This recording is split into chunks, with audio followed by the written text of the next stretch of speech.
রাসুল হুফলা ও মুবাল্লিগিন উলামায়ে কেরাম অহুফাজে কেরাম অহুজ্জাজে কেরাম অত্তলাবা ওয়া সামিঈন নিজাম ইয়া আইয়ুহাল হাদিরুন রাহমাকুমুল্লাহ।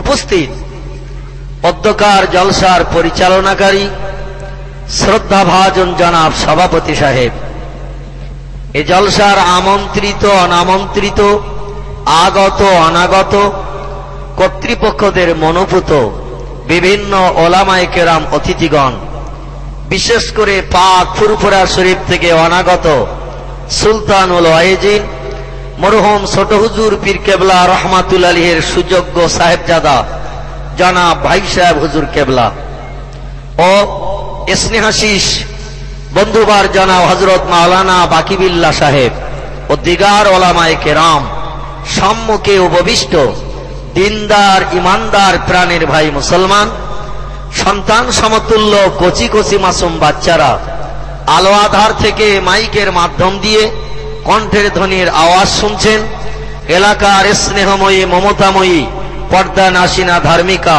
গৃহকর্মে ব্যস্ত থাকা আমার মায়েরা ও বোনেরা, সন্ধ্যার প্রাক্কাল থেকে শুরু করে এ সময় পর্যন্ত এ বাৎসরিক ইসালে সব মাহফিলের ইন্তেজাম উপলক্ষে বিভিন্ন ওলামায়ে দ্বীনদের কণ্ঠে দ্বীন ও শরীয়তের মাধ্যম দিয়ে আমরা অনেক কিছু তত্ত্বমূলক আলোচনা সকলে সকরণে শ্রবণ করলাম। আল্লাহ চাহে তো সংক্ষেপ আরো দু চার কথা আলোচনার মানসে আমি মহিমান্বিত আসমানি ভাষা লৌহে মাহফুজের কথা, আমার আল্লাহর মিষ্টি মধুর বাণী, যাহার মহান পবিত্র নাম হলো কোরআন শরীফ। কি নাম বললাম? কোরআন শরীফ। তার আরো একটি নাম হলো কোরআন মজিদ, আরো একটি নাম আল্লাহ দিয়েছেন জেকের, আর একটি নাম দিয়েছেন দোয়া, আর একটি নাম দিয়েছেন শেফা, আর একটি নাম দিয়ে আমাদের ঘরে পাঠিয়েছেন ফোরকান করে।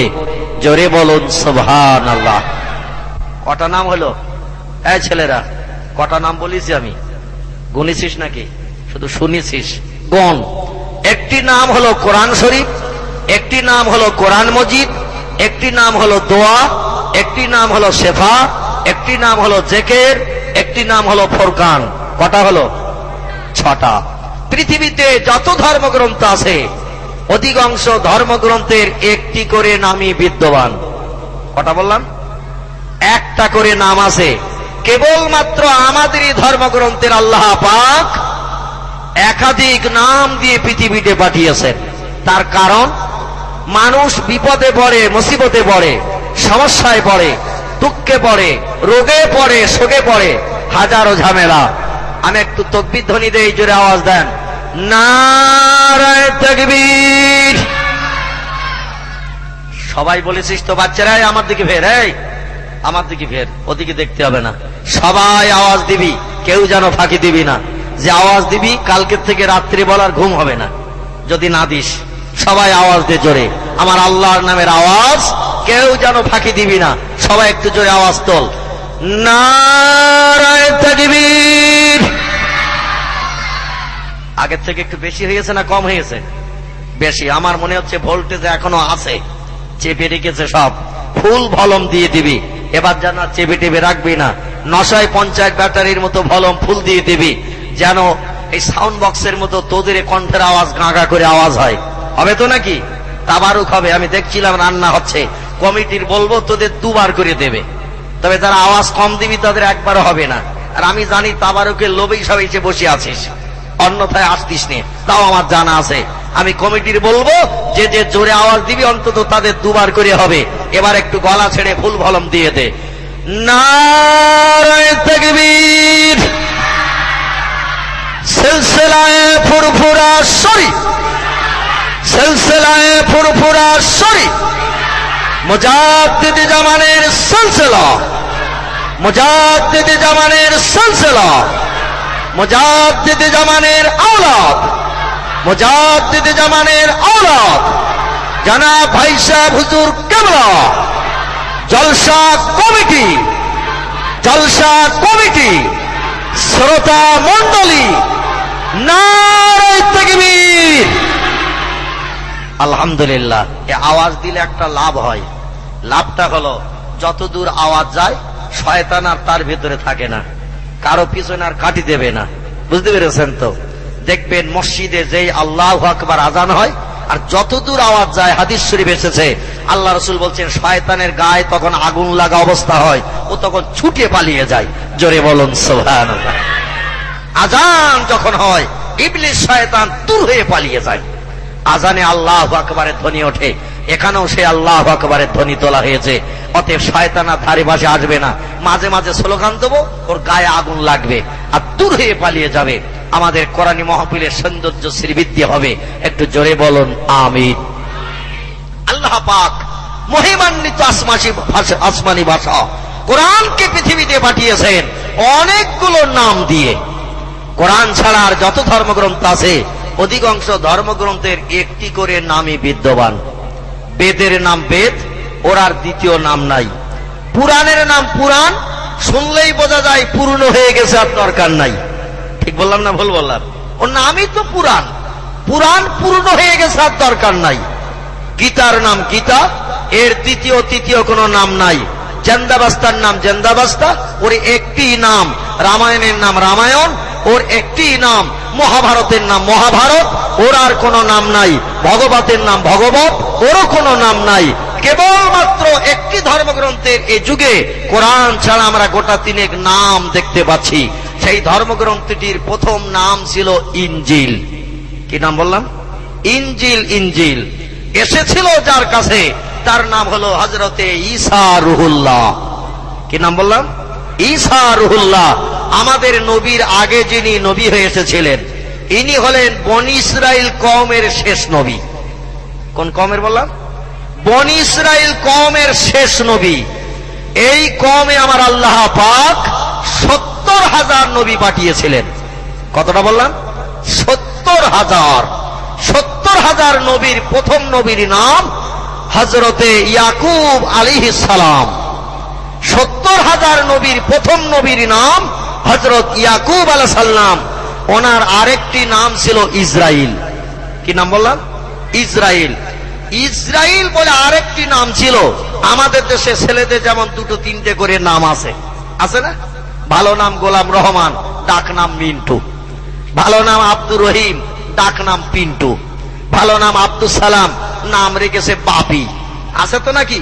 না ভুল টুল বলতেছি আমি? এরকম আছে, দুটো তিনটে নাম আছে। আবার বন্ধুর কাছে আবার আর এক নাম, পাড়ায় এক নাম, বাপ মায়ের কাছে আর এক নাম, বিয়ের দিন আবার বলে আর এক নাম।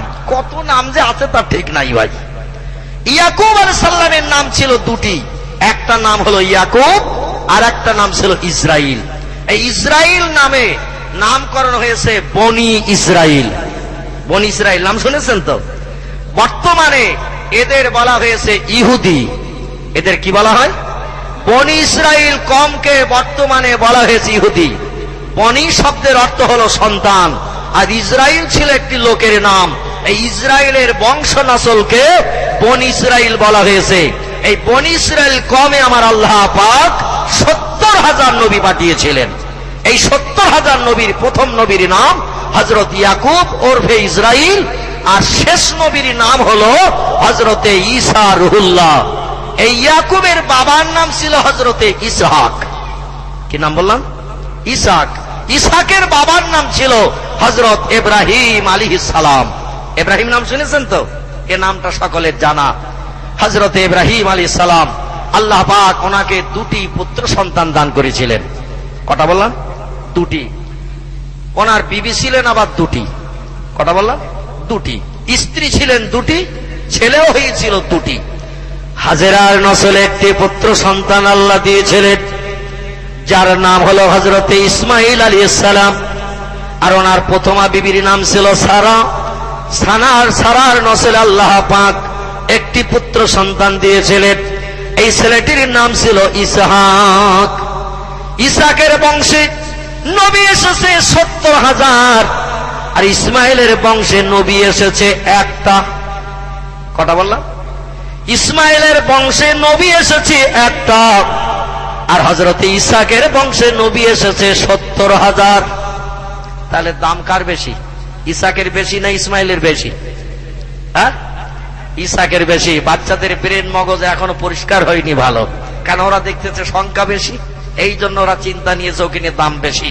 কিন্তু আমার আল্লাহ পাক রব্বুল আলামিন যে বংশে একটা নবী পাঠিয়েছেন, এই নবীর দাম 70,000 নবীর থেকে বেশি করে দিয়েছেন। তিনি হলেন আমাদের প্রিয় নবী রাহবার কামলিওয়ালা, যার মধুর নাম মুহাম্মাদুর রাসূলুল্লাহ সাল্লাল্লাহু আলাইহি সাল্লাম। ইসমাইলের বংশে একটা নবী এসেছি, তিনি হলেন আমাদের নবী। আর ইসাকের বংশে 70,000, কিন্তু ওই 70,000 নবীর থেকে একটা নবীর দাম বেশি। জোরে বলুন সুবহানাল্লাহ। এই জন্যই বেশি।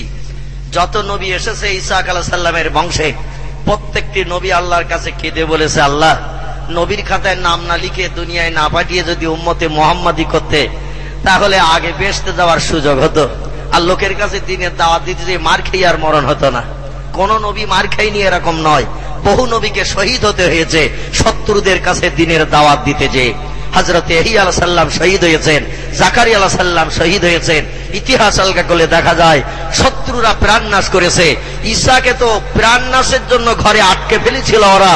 আল্লাহর কাছে কেঁদে বলেন, আল্লাহ, আমার হায়াত তকদিরে যা আছে একটু আসমানে উঠিয়ে নেন, নবী হইয়া থাকতে চাই না, লাল কালি দিয়ে সিকি দিয়ে দেন। হায়াত যা বাকি আছে উম্মতে মুহাম্মাদির খাতায় লিখে দেন। খাবো আর ঘুমাবো আর রসুলের আদর্শ মানবো, লোকের কাছে কলেমার দাওয়াত দিতে যে আর মার খেতে হবে না, ও ঝামেলা আমি আর সহ্য করতে পারছি না। কারণ মায়ের পেট থেকে পৃথিবীতে এসেই 33 বছর ধরে মার খাচ্ছি, এই মার খাওয়া জ্বালা সহ্য করতে পারছি না।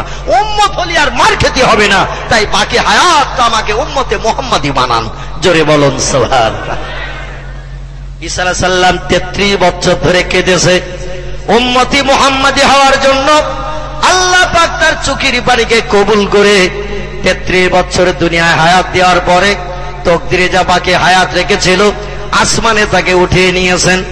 উনি আসমানে আছেন, দ্বিতীয় আসমানে তারিখের কিতাবে এসেছে দ্বিতীয় আসমানে হযরত ইয়াহইয়া এবং ঈসা আলাইহিস সালাম আছেন। আল্লাহ পাক হযরত ঈসাকে উম্মতে মুহাম্মাদি করে পৃথিবীতে পাঠাবেন। বিগত মাস 1.5 আগে আপনাদের নেকো খাস দোয়ার বরকতে আল্লাহ পাক বিশ্ব নবী রওজার ধারে আমাকে 9টা দিন একটু দাঁড়ানোর সুযোগ দিয়েছিলেন।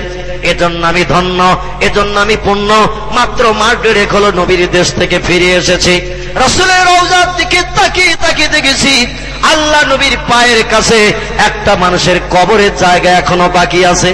এখানে কারো ভাগ্যে জোটেনি কবর হওয়া, কারো নসিবে জুটেনি কবরস্থ হওয়া। কারণ রাসূল পৃথিবী থেকে বিদায়ের আগে উম্মতি মুহাম্মাদি নবীর সাহাবীদের বলে গেছেন, ওগো, আমার এই পায়ের কাছে যে কবরের জায়গাটা বাকি থাকবে, এই জায়গাটায় কাউকে যেন কবর দেবে না, আমার পায়ের পাশে কবরস্থ হবে। বনি ইসরাইল কওমের শেষ নবী আমার উম্মতে পৃথিবীতে আসবেন, যিনি নাম হলো তার ঈসা রূহুল্লাহ। তার মর্যাদা আল্লাহ তো বেশি করে দিয়েছেন যে আমার কবরের পাশে তার কবর হওয়ার সুযোগ হবে। জোরে বলুন সুবহানাল্লাহ। হযরত মায়েশা বলেন, আমার বড় শখ ছিল, আমার বড় ইচ্ছা ছিল, আমার এই ঘরের ভিতরে আমার স্বামীকে কবর দিয়েছি। কোথায় কবর দিয়েছে? ঘরের ভিতরে। মায়েশা বলছেন, আমার বড় শখ ছিল, আমার প্রাণের স্বামী আমার কাছে নিবেদন করেছে, আয়েশা, আমি কোথায় কোন জায়গায় কবরস্থ হব তুমি কি বলতে পারো? আয়েশা বললেন, না, আমি ইয়া রাসূলুল্লাহ, আপনি মরণের পর কোথায় কবরস্থ হবেন তা আমি জানি। রাসূল বললেন, মাহিয়া, আয়েশা, সেই জায়গাটির নাম তুমি একটু বলো, সেই জায়গাটি কোথায়? আয়েশা বলেন, ইয়া রাসূলুল্লাহ, সেই জায়গাটি হলো এই মদিনা থেকে 600 কিলোমিটার রাস্তা, 400 মাইল দূরের পথ। আপনার মাতৃভূমি মক্কা মুআজ্জামা, ওই মক্কা মুআজ্জামার কাবা থেকে উত্তরে 1 কিলোমিটারের মতো রাস্তা। একটি জায়গার নাম হলো জান্নাতুল মুআল্লা, যেখানে আপনার জীবনের প্রথম সাথী হযরতে মা খাদিজা ঘুমিয়ে রয়েছে। আমার দৃঢ় বিশ্বাস মদিনার 9টা মেয়ে আপনাকে আমরা সেবা করি, যত্ন করি, ভালোবাসি, তবু সেই বুড়ি মেয়েটার কথা আপনি আমাদের কাছে বলেন। হযরতে খাদিজাকে এত ভালোবাসেন, এত মহব্বত করেন, আপনি মরণের পরও বুঝি না।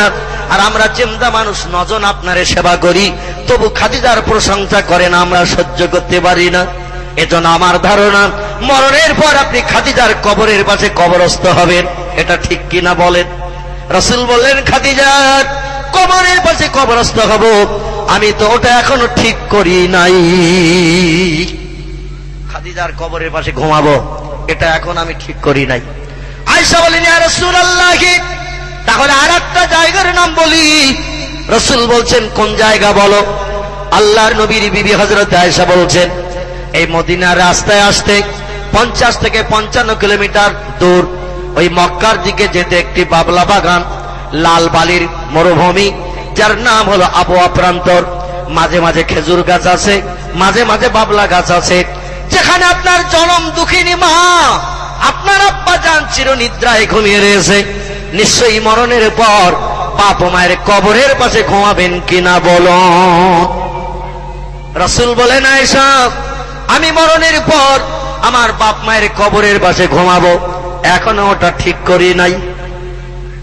আয়েশা বলেন, ইয়া রাসূলুল্লাহ, তাহলে আরেকটা জায়গার নাম বলছি। রাসূল বললেন, বলো। আয়েশা বলেন, ইয়া রাসূলুল্লাহ, এই মদিনায় নিজ হাতে করে একটা কবরস্থান বানিয়েছেন, যে কবরস্থানটির নাম হলো জান্নাতুল বাকি। কি নাম বললাম? জান্নাতুল বাকি। আমার আল্লাহ পাক ওই কবরস্থানকে বেহেশতের বাগান বানিয়ে রেখেছেন। তাদের তকদির ভালো, যাদের মরণ হয় মদিনার দেশে নবীর রওজার আশেপাশে, এদের কবরটা হয় জান্নাতুল বাকির ভিতরে। আর ওখানে যাদের কবর হবে, কিয়ামত পর্যন্ত তাদের কবরে কোনো আযাব হবে না। সৌভাগ্য তাদের ভালো যারা ওই কবরস্থানে ঘুমাতে পারে। ইয়া রাসূলুল্লাহ, আপনার হাতে গড়া সাহাবীরা এই কবরস্থানে যুদ্ধ করতে যে শহীদ হওয়ার পরে কবরস্থ হয়েছে। হাদিস শরীফে এসেছে, জান্নাতুল বাকিটি আমার নবীর হাতে গড়া 10,000 সাহাবীর কবর আছে। জোরে বলুন সুবহানাল্লাহ। আর একটু জোরে বলা যাবে না সুবহানাল্লাহ? প্রত্যেকটি নবীর সাহাবী হলো জান্নাতি। এই জান্নাতি 10,000 সাহাবী ওই কবরস্থানে ঘুমিয়ে রয়েছে। শুধু তাই নয়, দেখলে কলিজা ঠান্ডা হয়ে যায়। এই জান্নাতুল বাকির কবরস্থানে তামাম দুনিয়ার নারীদের সরদারিনী হযরতে মা ফাতেমাতুজ জোহরা ঘুমিয়ে রয়েছেন। তামাম দুনিয়ার যুবকদের নেতা, যার নাম ইমাম হাসান রাদিয়াল্লাহু আনহু, যার বিনা অনুমতিতে দুনিয়ার কোন যুবক বেহেশতে যেতে পারবে না, আমার আল্লাহ পাক তাকে মায়ের পাশে জান্নাতুল বাকিতে ঘুম পাড়িয়ে রেখেছেন। শুধু কি তাই, বিশ্ব নবী 11 থেকে 12 জন বিবি ওই মদিনার দেশে নবীকে যারা সেবা করে রাসূলের বিবি হিসাবে দায়িত্ব পালন করেছিল, জান্নাতে নারী, এরাও জান্নাতুল বাকির ভিতরে ঘুমিয়ে রয়েছে। আল্লাহ নবীর মহব্বতের চাচা, দুনিয়ায় যিনি বেঁচে থাকতে জান্নাতের সার্টিফিকেট পেয়েছিলেন, যার নাম হযরত আব্বাস রাদিয়াল্লাহু আনহু, ইনিও জান্নাতুল বাকির ভিতরে ঘুমিয়ে রয়েছে। শুধু কি তাই, বিশ্ব নবীর 2 কন্যার স্বামী জিন্নুরাইন, যার নাম হযরত ওসমান গনি রাদিয়াল্লাহু আনহু, দুনিয়ায় বেঁচে থাকতে ইনিও বেহেশতের সুসংবাদ পেয়েছিলেন। 12টি বছর মদিনার দেশে জনগণের রাষ্ট্রনেতা হয়ে রাজত্ব পরিচালনা করে সুনাম অর্জন করেছিলেন। আল্লাহ পাক তাকেও জান্নাতুল বাকিতে ঘুম পাড়িয়ে রেখেছেন। শুধু কি তাই, ওই জান্নাতুল বাকি কত পবিত্র কবরস্থান, এখানে ঘুমিয়ে রয়েছেন আমার রাসূলের মহব্বতের একজন সাহাবী, বিশ্ববিখ্যাত মুহাদ্দিস, যার নাম আবু সাঈদ খুদরি রাদিয়াল্লাহু আনহু।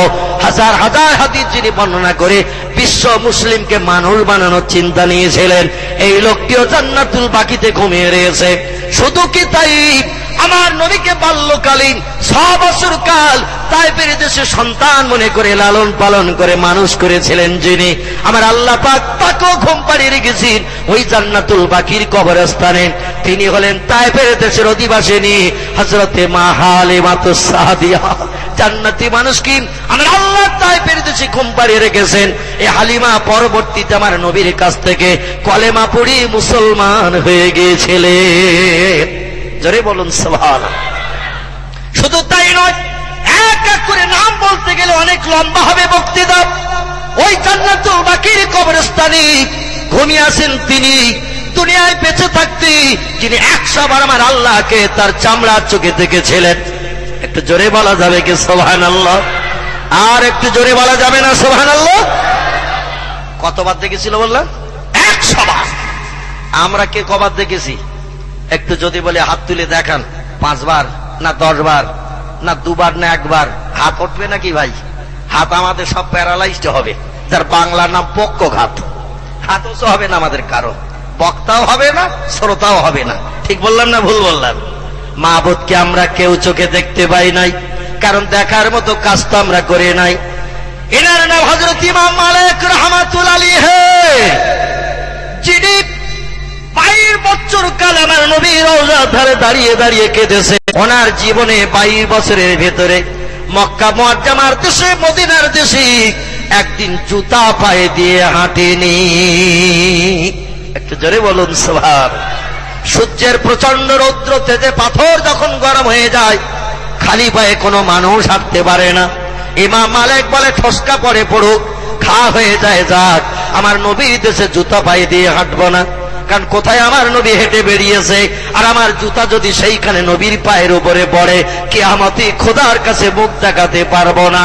আমার পায়ে ঠসকা পড়ে যায় যাক, আমি নবীর দেশে জুতা পায়ে দেব না। আর এখন সৌদির দেশে গেলে দেখা যায় কাবার চাতালও মাঝে মাঝে জুতো পায়ে দিয়ে বেড়াচ্ছে হাজিরা। বুঝতে পেরেছেন তো? এখন আর দাম দেয় না, মর্যাদা দেয় না।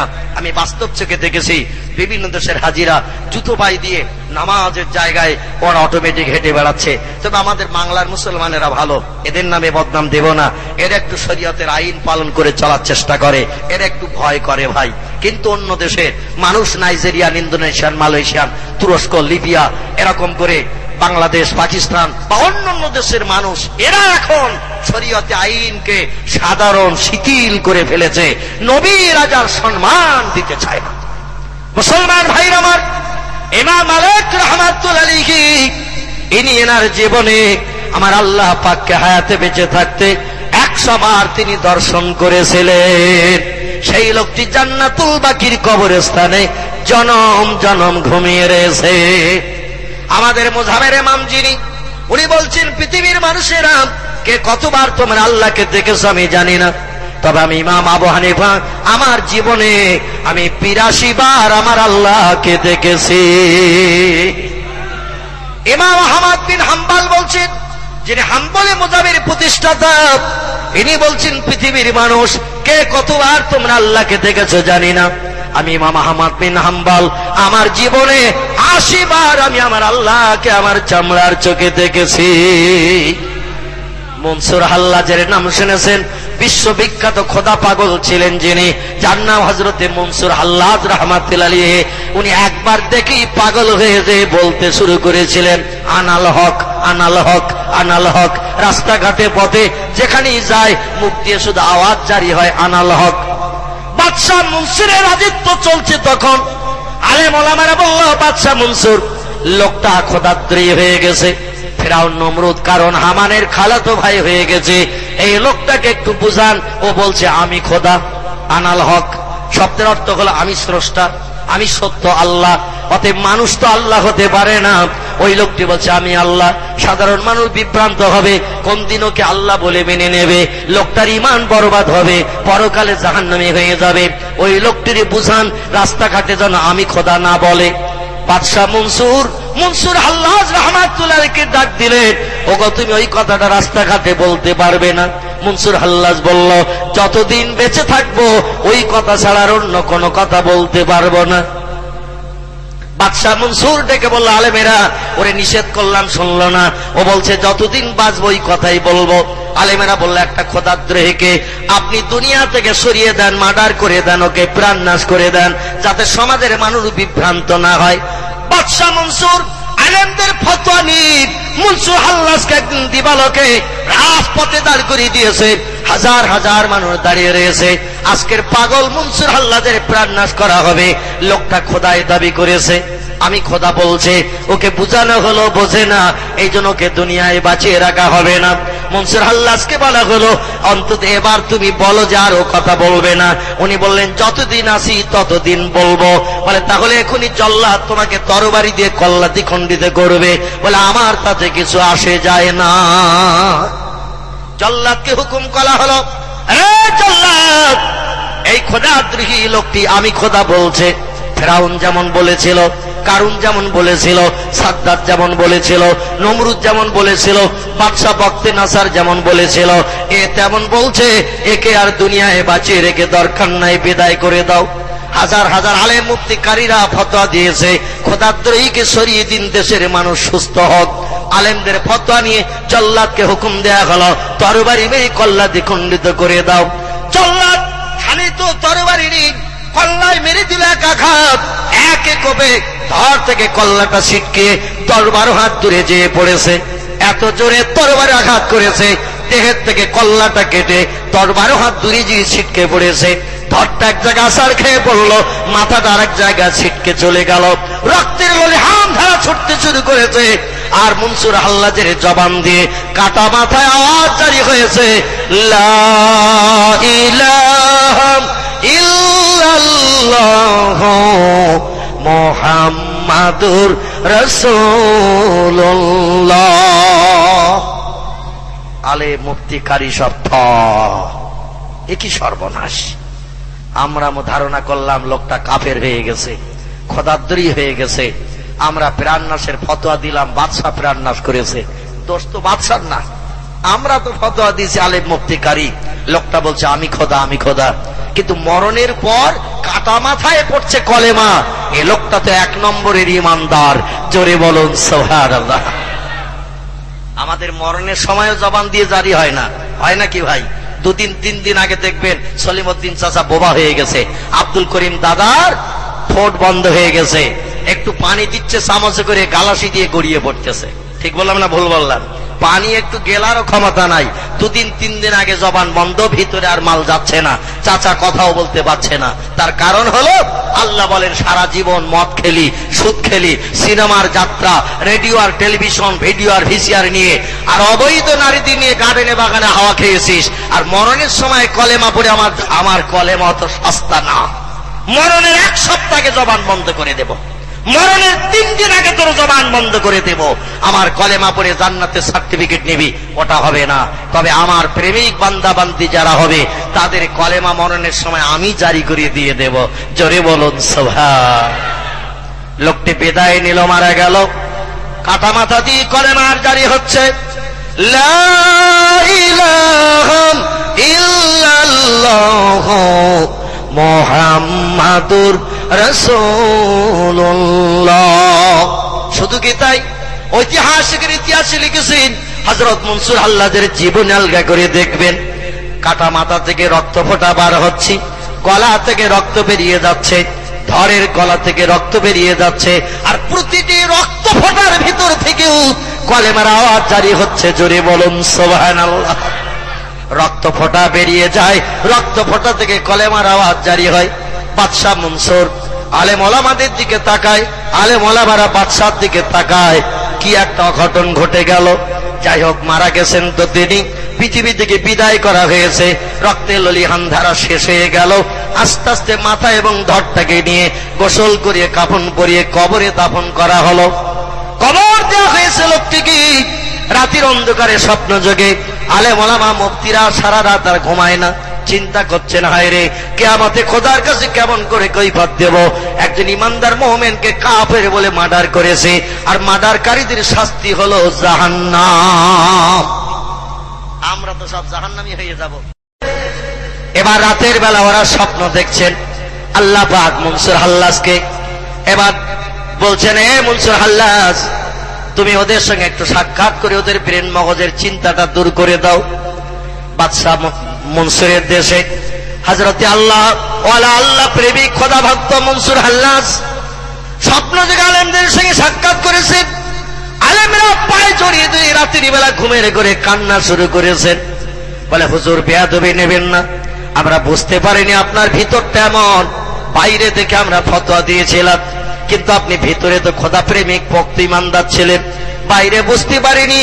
কিন্তু রাস্তাঘাটে পথে আপনি আনাল হক, আনাল হক, আমি আল্লাহ, আমি সত্য, খোদা এটা কেন বলতেন? তখন মনসুর হাল্লাজ বলছে, আলেমেনা, আমার জীবনে আমি একদিন গাছতলায় শুয়েছিলাম, বিবি ছেড়েছি, বাচ্চা ছেড়েছি, জায়গা জমি ঘর বাড়ি পরিত্যাগ করেছি আমার মাবুদকে একটু দেখার জন্যে, আমার আল্লাহকে দেখার জন্যে। বিশ্ব নবী দেখেছে আল্লাহকে, আর নবী বলে গিয়েছেন, আল্লাহ পাক আমার ৪৫০০ মুজিজা দিয়েছেন। আমার এই ৪৫০০ মুজিজার ভিতরে একটি মুজিজা হলো খোদা দেখা। কোন নবী যেটা পারেনি, আল্লাহ সেটা আমাকে স্পেশাল দেখিয়েছেন। আমি আল্লাহকে 25 বছর মতান্তরে 27 বছরে লম্বা মেয়াদ নিয়ে আর সে মল্লায় বসে বসে আমার মাবুদকে সামনে রেখে গল্প করেছি। জোরে বলুন সুবহানাল্লাহ। রাসূল বলেন আমার মুজিজা একটাও আমি কবরে নিয়ে যাব না, আমার মুজিজাগুলো আমি আমার উম্মতদের জন্য রেখে যাচ্ছি। আমার উম্মতেরা প্রয়োজনের তাগিদে আমার মুজিজাগুলো কাজে ব্যবহার করে তারা উপকৃত হবে, কারণ আমার পরে আর কোন নবী রাসূল পৃথিবীতে আসবে না। এজন্য আমার মুজিজাগুলো আমার উম্মতের উপকারে কাজে লাগবে। জোরে বলুন সুবহানাল্লাহ। মুজিজা শব্দ কি হলো? আরবি শব্দ। এর আবিধানিক বাংলা অর্থ হলো অলৌকিক তাজ্জব আশ্চর্যান্বিত ঘটনা। আমার নবীকে দিয়ে আল্লাহ ঘটিয়ে দিয়েছিলেন 4500 মতো। কতটা বললাম? 4500 মতো নবীকে নবী হিসাবে প্রমাণ করার জন্য আল্লাহ পাক 4500 মুজিজা দান করেছিলেন। একটি মুজিজা হলো দুনিয়ায় বেঁচে থাকতে আমার আল্লাহকে দেখা। রাসূল বলেন আমি যেমন দেখলাম আমার উম্মত তোমরাও তেমন দেখতে পাবে, আমার আদর্শের অনুসারী যদি তোমরা হয়ে যাও। কিন্তু আমরা তো সব মেম্বারের অনুসারী, কেউ বা প্রধানের অনুসারী, কেউ এমএলএ এর ভক্ত, কেউ বা এমপির ভক্ত, কেউ বা মুখ্যমন্ত্রী, কেউ বা প্রধানমন্ত্রী। আমাদের দেশের যারা নেতা আমরা তাদেরই ভক্ত সেজেছি, নবী মুহাম্মদ রাসূলুল্লাহর ভক্ত আমরা হতে পারিনি। ঠিক বললাম না ভুল বললাম ভাই? বিশ্ব নবীর মুহাব্বতের ভক্ত হতে পারেনি। তবে হয়তো বলেন it is wrong your theory মৌলবী, আপনার যুক্তিটা ঠিক না। আমাদের চেহারার দিকে তাকিয়ে দেখেন, আমরা পুরো উম্মতে মুহাম্মাদি সেজে গেছি। আজকের এই জলসাটার দিকে তাকিয়ে দেখলে মনে হয় আল্লাহর ফেরেশতা সব জলসায় এসে হাজির হয়ে গেছে। ঠিক বললাম না ভুল বললাম?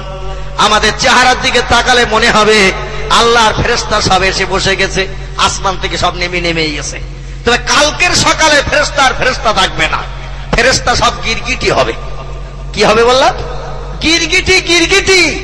ও দেখবেন মাঝে মাঝে রং পাল্টায়, মাঝে মাঝে লাল হয়, মাঝে মাঝে সবুজ হয়, গাছের সঙ্গে মিশে যায়। গিরগিটি বোঝেন তো? ও মাঝে মাঝে রং পাল্টায়, যখন যেমন দরকার তখন তেমন হয়। আজকের জলসা উপলক্ষে সব ফেরেশতা সেজেছি, বিশ্ব নবীর পূর্ণ পায়বানদের অনুসরণ করে আজ বসেছি। মাথায় টুপি, গায়ে পায়জামা, পাঞ্জাবি, লুঙ্গি। কালকের সকাল আমাদের চেহারা হবে সব গিরগিটি মার্কা। মাথায় টুপিও থাকবে না, মুখে দাড়িও থাকবে না, গায়ে লম্বা জামাও থাকবে না। আমেরিকার, জাপান, জার্মানের ফ্যাশন গায়ে শার্ট, পরনে প্যান্ট। হঠাৎ রাস্তার ধারে যদি একটু মাইনাস করার দরকার হয়, চেনটা টেনে দিই, সালে মেশিন বাস করে হরুজ পাইপ ছেড়ে স্টার্ট দেবে, অসুবিধে কিছু নাই, ও বসারও দরকার নাই। কালকের জলসা ছিল তাই বসেছিলাম। আজকের পেশাব লেগেছে বেলা 11টায়, রাস্তা ধারে দাঁড়িয়ে চেনটা টেনে হোসপাই পার করে অ্যাকশন করছে। খানা খলদ বিল বাগান ভরাট করে দিচ্ছে। রাসূল বললেন পেশাব যখন লাগবে বসবে, তোমরা বসে বসে পেশাব করবে, কারণ তোমার দেহের সব থেকে দামি জিনিস যেটি নাম হলো তার গুপ্তাঙ্গ লজ্জা শরম। তুমি লজ্জা শরম আবরণ করবে, ঢেকে বসবে, পেশাব করবে। দাঁড়িয়ে যদি কেউ পেশাব করে হাফ মাইল দূরের থেকে ওর যন্ত্রপাতি সব দেখতে পারবে।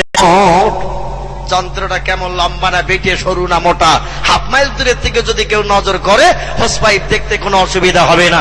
কিন্তু বসে যদি একবার পেশাব করে, তাও রাসূল বলেছেন গাছের আড়ালে, পাহাড়ের আড়ালে, যার জঙ্গলের পাশে আড়ালে পড়বে, তোমার সামনের দিক থেকে কেউ যেন তোমার লজ্জাস্থানের দিকে তাকাতে না পারে।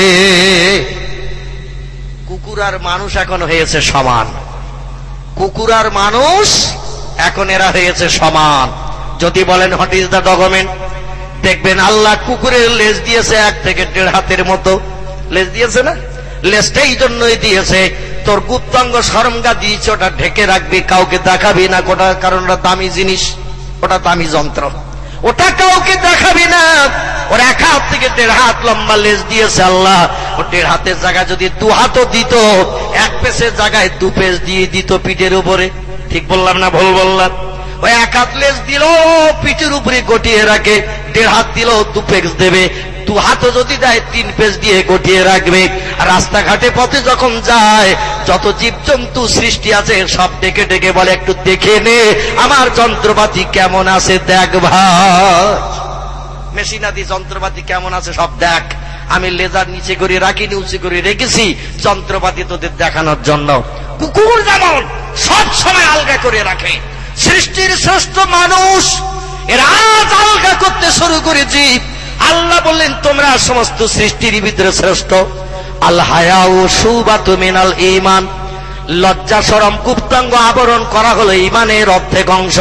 যারা ইজ্জত শরম লজ্জা শরম আবরণ করে না, গুপ্তাঙ্গকে যারা ঢাকে না, এদের ঈমানের অর্ধেক অংশ নষ্ট হয়। আর যারা ঈমানের অর্ধেক অংশ নষ্ট করে, এদের নামাজ কালাম কোরআন তিলাওয়াত জিকির আজকার তাসবিহ তাহলিল খোদার দরবারে কিছুই কবুল হবে না। আপনাদের পীরহাটির লোকেরা জীবনে আলগা টালগা করে না, সব ঢেকেই রেখে দেয়। যদি দরকার হয় তো ঝোপঝাড় খুঁজিয়ে বসে, অন্তত কেউ যেন দেখতে না পায়। তবে আমাদের 24 পরগনা এলাকার কথা বলছি, লোকজন না দেখলে ওরা চেন টানে না, একটু দেখে যা যন্ত্রপাতি মেশিনটা কেনা। বুঝতে পেরেছেন মুসলমান ভাইরা আমার? হযরতে মুনসুর হাল্লাজ রাহমাতুল্লাহ আলাইহি আলেমন আমাদের ডেকে বলছো গো, নবীর আদর্শ বাস্তবে রূপায়ণ করতে জি বিবি ছেড়েছি, বাচ্চা ছেড়েছি, ঘর বাড়ি জায়গা জমি সব পরিত্যাগ করে পাগল হয়ে রাস্তায় বেরিয়েছি। আল্লাহর নবী আল্লাহকে দেখেছে, আর নবী বলেছে আমার উম্মতেরাও দেখতে পাবে। এই জন্য খোদাকে আপন বানানোর জন্য সচেষ্ট হয়েছে। চলতে চলতে চলতে চলতে একদিন রাস্তার ধারে গাছতলায় ঘুমিয়ে পড়েছে। আমার আল্লাহ পাক আমার সামনে এসে দাঁড়িয়ে গেলেন। জোরে বলুন সুবহানাল্লাহ। ডেকে বলে মনসুর হাল্লাজ রে, মনসুর হাল্লাজ, আমাকে দেখার জন্য বিবি ছাড়লি, বাচ্চা ছাড়লি, ঘর বাড়ি ছাড়লি, জায়গা জমি ছেড়ে দিয়ে দিলে, দুনিয়ার সুখ স্বাচ্ছন্দ্য পরিত্যাগ করে দিয়ে পাগল হয়ে ঘুরে বেড়াতে শুরু করে দিলি। আর আমি আল্লাহ আমার চেহারা তোকে দেখাবো না, তাহলে আমার নবীর কাছে ওয়াদা ভঙ্গ হয়ে যাবে। আমার নবী আমার আরশের পায়ে জড়িয়ে কেঁদেছিল আর বলেছিল আল্লাহ দুনিয়ায় চলে যাচ্ছি, তবে হঠাৎ একটা কথা মনে পড়েছে, এই জন্য আপনার আরশের পায়ে জড়িয়ে ধরে ধরে কাঁদছি। আমার আল্লাহ বলেন মাফকুকা ইয়া ইউহান নবী, ও আমার হাবিব রে, 27 বছরের লম্বা মেয়াদ নিয়ে তোমার সঙ্গে গল্প করলাম, সামনাসামনি বসে বসে জান্নাতি মধু দিলাম, জান্নাতি দুধ দিলাম, জান্নাতি মদ তোমাকে খাওয়ানোর জন্য পরিবেশন করলাম। আর আমার নূরে তাজুলের চেহারা 27 বছরের লম্বা মেয়াদ ধরে তোমারে দেখিয়ে কলিজা ঠান্ডা করলাম। জিবরিলের সঙ্গে পৃথিবীতে ফিরে যাবে, হঠাৎ করে আরশের পায়ে জড়িয়ে কেন কাঁদো? আল্লাহ নবী বলেন আল্লাহ আমি দেখেছি আপনাকে, আমার জীবনের দুঃখ নিবারণ হয়েছে। 13 বছর মক্কা দেশে মার খেয়েছি, কলহ জ্বালা যন্ত্রণা নির্যাতন অত্যাচার সহ্য করেছে। আল্লাহ আজকের আমার সব ব্যথা নিবারণ হয়ে গেছে আপনার চাঁদ মুখ দেখে। জোরে বলুন সুবহানাল্লাহ। নূরে তাজলের চাঁদ মুখ দেখে আমার জীবনের সব ব্যথা সব দুঃখ নিবারণ হয়ে গেছে। কিন্তু পৃথিবীতে ফিরে যেতে যে হঠাৎ আমার স্মরণে পড়ে গেল, পৃথিবীতে আমার গুনাহগার উম্মত মণ্ডলীরা আছে, তারা তো আপনাকে কোনোদিন দেখতে পাইনি। আমি দেখবো আপনাকে, আমার উম্মত আপনাকে দেখতে পাবে না। আমি সে নবী নই। জোরে বলুন সুবহানাল্লাহ। আল্লাহ আপনার আরশের পায়ে জড়িয়ে তাই কাঁদছি, আমার উম্মতের সঙ্গে কিভাবে দেখা দেবেন আজকের একটু বলে না দিলে আরশের পায়া ছাড়বো না। একটু জোরে বলা যাবে না সুবহানাল্লাহ? নারে তাকবীর। আমার আল্লাহ ডেকে বললেন হাবিব রে, আমার হাবিব, আমি সমস্ত নবীর থেকে তোমাকে ভালোবাসি, সমস্ত নবীর থেকে তোমাকে পছন্দ করে থাকি। তোমার মতো ঘাট প্রতিঘাত দিনের দাওয়াত দিতে যে কোনো নবী পাইনি, তবু আমাকে তুমি বলোনি। আর আমার আরশের পায়ে জড়িয়ে কাঁদবি, তোমার দাবি কবুল হবে না আমার আরশে মোয়াল্লায়, আমি ওটা পছন্দ করি না। যাও, আমি তোমার দাবি কবুল করে নিয়ে নিলাম। তোমার সঙ্গে আমার যেমন সাক্ষাৎ হয়েছে দীর্ঘ সময় ধরে, তোমার উম্মতের সঙ্গে আমার তেমন সাক্ষাৎ হবে পৃথিবীর জমিনে। একটু জোরে বলুন সুবহানাল্লাহ। নবী বলেন আল্লাহ সেটা কিভাবে, কোন পন্থায় হবে একটু বলুন। আমার আল্লাহ বলে দিলেন হাবিব পৃথিবীতে যে আপনার উম্মতদের জানিয়ে দেবেন আসসালাতু মিরাজুল মুমিনিন। জোরে বলুন সুবহান। আর একটু জোরে বলুন সুবহানাল্লাহ। নারে তাকবীর। আল্লাহ ডেকে বলে দিলেন হাবিব তোমার উম্মতের সঙ্গে আমার দেখা হবে নামাজের মাধ্যমে। নামাজ হলো বান্দার স্রষ্টার সঙ্গে সাক্ষাৎ, এরই নাম হলো মেরাজ। জোরে বলুন। তোমার সঙ্গে যেমন আমার সাক্ষাৎ হলো, নামাজে তোমার উম্মতের সঙ্গে আমার দেখা হবে। এই নামাজের মাধ্যম দিয়ে দেখা করেছেন তাদের নাম আমি আপনাদের কাছে বললাম। হযরত তিরমিজি রাহমাতুল্লাহ আলাইহি, আল্লামা তিরমিজি রাহমাতুল্লাহ আলাইহি উনি বলছেন, পৃথিবীর মানুষ কে কতবার তোমরা আল্লাহকে দেখেছো জানি না, আমি বেশি বেশি করে নামাজ আদায় করেছি, যারই কারণে আল্লাহ পাক আমার সঙ্গে 100 অধিকবার সাক্ষাৎ করেছে। এদের নামাজগুলো আমাদের নামাজের মতো নয়। ইমাম আবু হানিফা বলছেন, আমি 36 বছর কাল এশার নামাজে ফজরের নামাজ পড়েছি, এশার নামাজের ওযুতে ফজরের নামাজ কায়েম করেছি, 36 বছর বালিশে বিছানায় রাতে মাথা দিয়ে শুই নাই। জোরে বলুন সুবহানাল্লাহ। কত বছর বললেন? 36 বছর। এশার ওযুতে ফজরের নামাজ পড়েছি, ঘুমালে ওযু নষ্ট হয়। উনি 36 বছর রাতের বেলা ঘুমাননি। ইমাম আবু হানিফার জীবনী আলগা করলে দেখা যায় প্রতিদিন রাত্রিতে তাহাজ্জুদের নামাজে 1 খতম করে কোরআন শরীফ তিলাওয়াত করতেন।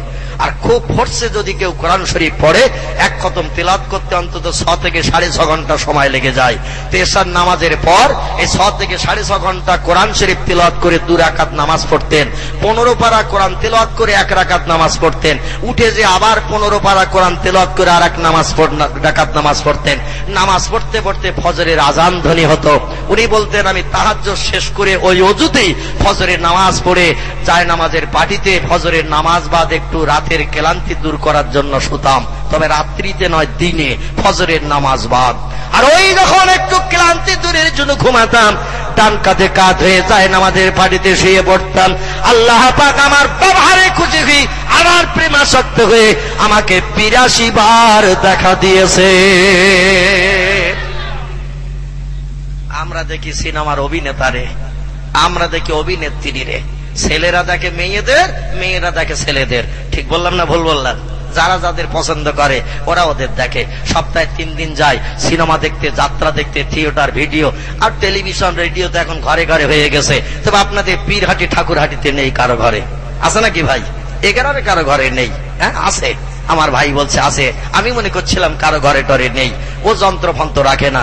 শরীয়তের পরিভাষায় তিরমিজি আবু দাউদ শরীফের হাদিসে এসেছে, আল্লাহ নবী সাল্লাল্লাহু আলাইহি ওয়াসাল্লাম বলেছেন, যে ঘরে জীবজন্তুর ফটো রাখা হয়, যে ঘরের ভিতরে যন্ত্র বা মেশিনের মাধ্যম দিয়ে জীবজন্তুর ফটো দেখা যায়, ওই ঘরটি ইসলাম শরীয়তের নাজায়েজ হয়। ও ঘরে আল্লাহর রহমতি ফেরেশতা আসে না। ও ঘরে কোনো নামাজ কালাম ইবাদত খোদার দরবারে কবুল হবে না। জোরে বলো নাউজুবিল্লাহ। মানা না মানা আপনার ব্যাপার। আমার নবী বলেছেন, মানলেন ভালো, না মানলেন আরো ভালো, অসুবিধে নেই। তবে অ্যাকশন আসতেছে, অসুবিধে কিছু নেই, অ্যাকশন আসতেছে। মুসলমান ভাইরা আমার, হযরত উম্মুল মুমিনিন মাইসাতুল হুমায়রা রাদিয়াল্লাহু আনহা উনি বলছেন, ইয়া রাসূলুল্লাহ, এই জান্নাতুল বাকি যেখানে আপনার পবিত্র সাহাবীরা ঘুমিয়ে আছেন, ভালো ভালো মানুষ যেখানে ঘুমিয়ে আছেন, আপনি এখানে ঘুমাবেন বলে ঠিক করেছেন কিনা বলুন। খেয়াল আছে তো কথাটার দিকে নাকি? না হারিতে গেছে সব? এখনই গেলি হবে না ভাই, এখন রাত 9টা 9:30 বেজেছে, অন্তত 12টা বাজুক, তারপর হারির চিন্তা হবে ইনশাল্লাহ। হযরত আয়েশা বলছেন, নিশ্চয়ই জান্নাতুল বাকিতে আপনি ঘুমাবেন যেখানে আপনার মহব্বতের সাহাবীরা ঘুমিয়ে আছেন। রাসূল বলেন, আয়েশা, জান্নাতুল বাকিতে মরণের পরে ঘুমাবো, আমি এখনো তো ওটা ঠিক করি নাই। আয়েশা বলছেন, ইয়া রাসূলুল্লাহ, অনেক জায়গার নাম আমার এখনো জানা আছে, তবে আপনি আজকের পণ করেছেন যত জায়গার নাম বলবো আপনি বলবেন পছন্দ হয় না, এজন্য আমি আর বেশি জায়গার নাম বলবো না। মা আয়েশা বুদ্ধিমতী নারী ছিলেন, খুব চালাক, হালকা পাতলা দুবলা মানুষ ছিলেন, তবে ব্রেনটা তার আল্লাহ বড় প্রখর করে দিয়ে দিয়েছিলেন। বিশ্ব নবীর সংস্পর্শে 9 বছরে এসে এই আয়েশাতুল হুমায়রা রাদিয়াল্লাহু আনহা 7 লক্ষ হাদিসের হাফেজা হয়েছিলেন। একটু জোরে বলা যাবে কি সুবহানাল্লাহ?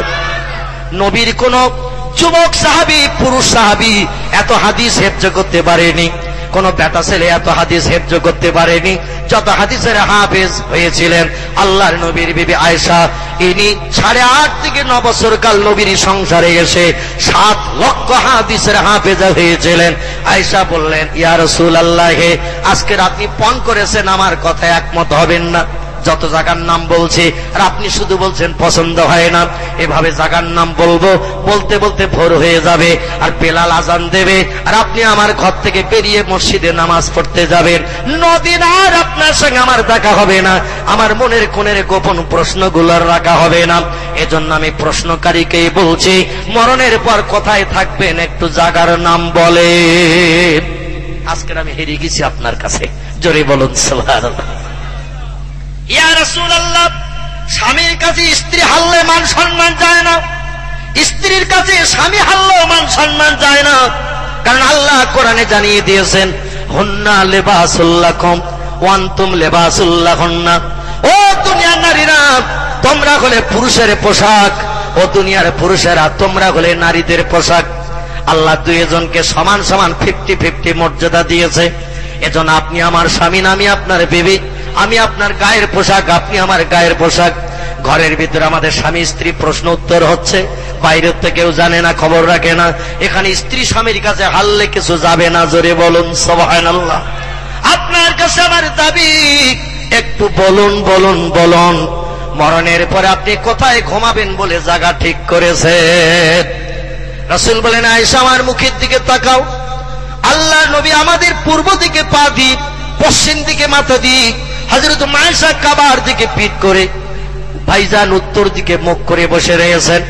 বিশ্বনবী আয়েশার উরুর উপরে মাথা দিয়ে শোয়া, রাসূল আমাদের দিকে পা দিয়ে, পূর্ব দিকে পা দিয়ে, পশ্চিম দিকে মাথা দিয়ে শুয়ে রয়েছেন আয়েশার ঘরে। আর মা আয়েশা পা লম্বা করে বসে আছেন। আমাদের মায়েরা যেমন বাচ্চাদের কোলে করে নিয়ে পা লম্বা করে বসে থাকে, ওই রকম পা লম্বা করে বসা। আর উরু পালিশ তৈরি করিনি, আয়েশার উরুটা পালিশ বানিয়ে নিয়ে রাসূল মাথা দিয়ে একটু লম্বা হয়ে শুয়ে আছেন। মা আয়েশা খেদমত করছেন স্বামীকে, স্বামীকে উরুর উপরে মাথা রাখিয়ে বালিশ বানিয়ে শুয়ে রেখেছেন। আমাদের মেয়েদের যদি বলা হয় দেবে নাকি, উরু টুরু পেতে দেবে নাকি, বলবে বালিশ এখনো ছিড়িনি, ওইটা পেরিয়ে নে সহ, আমার এখন তোমার মাথার তলায় উরু দেওয়ার সময় নাই। তো এখানকার মারা অবশ্য এরকম বলবে না, বলার আগে রেডি হয়ে যাবে। এখানকার মাদের নামও ওই বদনাম দেব না ভাই, কারণ স্বামীর পায়ের তলায় আল্লাহ স্ত্রী জান্নাত নিহিত করে রেখেছেন। অতএব স্ত্রী জান্নাতে যেতে গেলে স্বামীকে খুশি করতে হবে, যেটা দাবি করবে সেটা মানতে হবে, জোরে বলুন সুবহানাল্লাহ। তবে কোন স্বামী যদি বলে চল সিনেমায় যাব, কোন স্বামী যদি বলে চল যাত্রার টিকিট কেটেছি যাত্রা দেখতে হবে, মেয়েরা যদি বলে যাব না, এতে শরীয়তে তার জান্নাত হারাম হবে না, জোরে বলুন সুবহানাল্লাহ। যাত্রায় নিয়ে যাবে, সিনেমায় নিয়ে যাবে, ভিডিও থিয়েটার দেখাতে নিয়ে যাবে, স্ত্রী যদি যেতে না চায়, স্বামী অসন্তুষ্ট যদি হয়, এর জন্য স্ত্রীকে জাহান্নামী হতে হবে না, ওই স্ত্রী জান্নাতি হবে, জোরে বলুন সুবহানাল্লাহ। আল্লাহ নবী বলেন, আয়েশা আমার মুখের দিকে একটু তাকাও। আল্লাহ নবীর মুখটা উপরের দিকে আর আয়েশার মুখটা উঁচু। আয়েশাকে একটু নিচু করে তাকাতে বললেন। রাসূলের চেহারার দিকে আয়েশা যেই নজর করেছেন, আল্লাহ নবী একটু চোখচোখি করে ফেলেছেন। আয়েশা লজ্জায় ঠিক করে মুস্কি হাসিয়ে যে একটু মুখটা ঘুরিয়ে নিয়েছেন। স্বামী স্ত্রী একেবারে কাছাকাছি চোখচোখি হওয়া একটা লজ্জার ব্যাপার আছে, একটু আত্মসম্মানের ব্যাপার। আয়েশা একটু ঠিক করে হেসে ফেলেছেন, কারণ এই মাথা আর এই চোখ একেবারে সামনাসামনি দুইজনে দেখা দেখি। আল্লাহ নবী বলেন, আয়েশা মুখ ঘোরালে হবে না, আমার চেহারার দিকে না তাকালে জায়গার নাম বলবো না। মা আয়েশা আবার মুখ ঘুরিয়ে নবীর মুখের দিকে তাকিয়েছেন। আল্লাহ নবী বলছেন, আয়েশা আজকের তোমার ঘরের ভিতরে এই যেভাবে আমি শুয়ে আছি, তোমার সঙ্গে যেভাবে শুয়ে গল্প করছি, মরণের পর তোমার ঘরের ভিতরে এভাবে যদি কিয়ামত পর্যন্ত আমি ঘুমাতে চাই, তুমি কি তোমার ঘরে আমাকে জায়গা দেবে? আজকের যেভাবে তোমার ঘরে শুয়ে আছি, মরণের পর এভাবেই তোমার ঘরের ভিতরে যদি আমি কিয়ামত পর্যন্ত ঘুমাতে চাই, আমাকে তোমার ঘরে কি কবর দেবে তুমি? হযরত আয়েশা বললেন, লাব্বাইকা সাদাইকা ইয়া রাসূলুল্লাহ, ওটা তো আমার জীবন ধন্য হবে, আমার সম্মান আল্লাহর কাছে বেড়ে যাবে। আপনি আমার ঘরে কবরস্থ হয়ে থাকবেন, আর কিয়ামত পর্যন্ত আম্মা আপনার উম্মতের আপনার কবর দেখতে আসবে, আর আপনার কবর দেখতে আসলে আমার ঘরটা দেখে যাবে, আমার দাম বাড়া ছাড়া কমবে না। আপনি আমার ঘরে যদি কবরস্থ হতে চান, আপনাকে কিয়ামত পর্যন্ত আমার ঘরের ভিতরে ঘুম পাড়িয়ে রাখবো। একটু জোরে বলুন সুবহানাল্লাহ। রাসূল বলেন, আয়েশা তাহলে আজ তুমি অঙ্গীকার করো, আমি মুহাম্মদ যেদিন মারা যাব সেদিন তোমার ঘরের ভিতরে আমাকে এভাবে কবর দিয়ে দিও, আমাকে পশ্চিমে মাথা দিয়ে পূর্বে পা দিয়ে আর কাবার দিকে দক্ষিণ দিকে মুখটা করে তোমার ঘরে শুইয়ে দিও, আমি কিয়ামত পর্যন্ত কাবার দিকে মুখ করে যেন ঘুমিয়ে থাকতে পারি।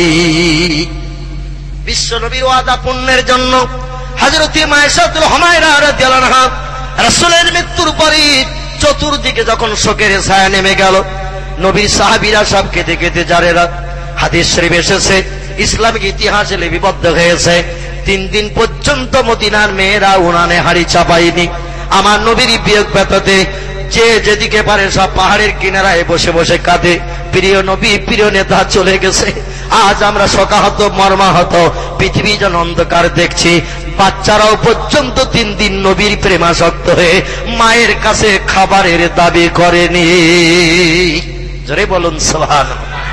কি মায়া তারা করেছিল আমার নবীকে, কি ভালোবাসা দেখিয়েছিল তারা আমার নবীকে। 3 দিন উনানে হাড়ি চাপানোর দরকার হয়নি, বাচ্চারা মায়ের কাছে খাবারের দাবি করেনি। তলে তলে মানুষ আসে আমার নবীকে জানাজা পড়ে পড়ে চলে যায়। বিশ্ব নবীর জানাজা হচ্ছে 3 দিন ধরে, দলে দলে মানুষ আসে জানাজা পড়ে। সোমবার দিন রাসূল বেলা দ্বীপ্রহরের পর আল্লাহর নবী পৃথিবী থেকে বিদায় নিলেন। সোম গেল, মঙ্গল গেল, বুধবারের দিন আসরের নামাজ বাদ এবার নবীকে কবরস্থ করা হবে, পরিকল্পনা নেওয়া হয়েছে। সাহাবীরা এক জায়গায় বসে মিটিং করলো, আল্লাহ নবীকে কোথায় কবর দেয়া যাবে। কেউ বলে মক্কায়, বিশ্ব নবীর বিবি আছে খাদিজা, যাকে সব থেকে বেশি ভালোবাসতেন। যখনই নবী মক্কার দেশে যেতেন, খাদিজার কবরের ধারে দাঁড়িয়ে গভীর রাত্রে কেঁদে কেঁদে চোখের পানিতে বুক ভাসাতেন। খাদিজার কবরের পাশে কবর দিলে হয়। কেউ বা বলছেন আল্লাহ নবীর বাপ মা ঘুমিয়ে আছেন ওই আবহাওয়া প্রান্তরে, মরুভূমি বাবলা বাগান, বাপ মায়ের পাশে নবীকে দাফন করে দেয়া ভালো। কেউ বা বলছেন বিশ্ব নবী মুহাম্মদ রাসূলুল্লাহর মাতৃভূমি মক্কার দেশে কাবার পূর্ব দিককার চাতওয়ান নবীর বাপের পৈতৃক ভিটা, ওইখানে মুহাম্মদ রাসূলুল্লাহকে কবর দিলে ভালো হয়। অন্য কারো জায়গায় কবর না দিয়ে নবীর বাবার পৈতৃক ভিটায় কবর দেয়া হোক। কেউ বলেন আল্লাহর নবী নিজ হাতে করে একটি ভালো কবরস্থান মদিনায় বানিয়েছেন, যেখানে মুহাম্মদের সাহাবীদের কবর দেয়া হয়েছে, এখানে নবীকে কবর দেয়া হোক। সিদ্ধান্ত সেটেল হয় না। শেষ পর্যন্ত কি করা যাবে? হযরত আয়েশার কাছে যেয়ে বলা হলো, উম্মুল মুমিনিন, এ মা জননী আয়েশা, আপনার স্বামীকে তো আর রাখা সম্ভব নয়, মদিনায় শোকের ছায়া বয়ে চলেছে। 3 দিন মসজিদে আজান হয় না, নবীর বিয়োগ ব্যথায় নামাজের কথা কারো মনে নাই। 3 দিন আজান হয় না, বেলাল তো কেঁদে কেঁদে সারেদার হয়ে পাগল বনে রয়েছে। আল্লাহ নবীর চেহারার দিকে তাকায়, আসার খেয়ে গিয়ে পরে হযরত বেলাল, আজ নবী নাই, যে নবীর জন্য আমি পাগল হয়ে গেছি, সেই নবী আজ আমাকে ফাঁকি দিয়ে চলে গেল।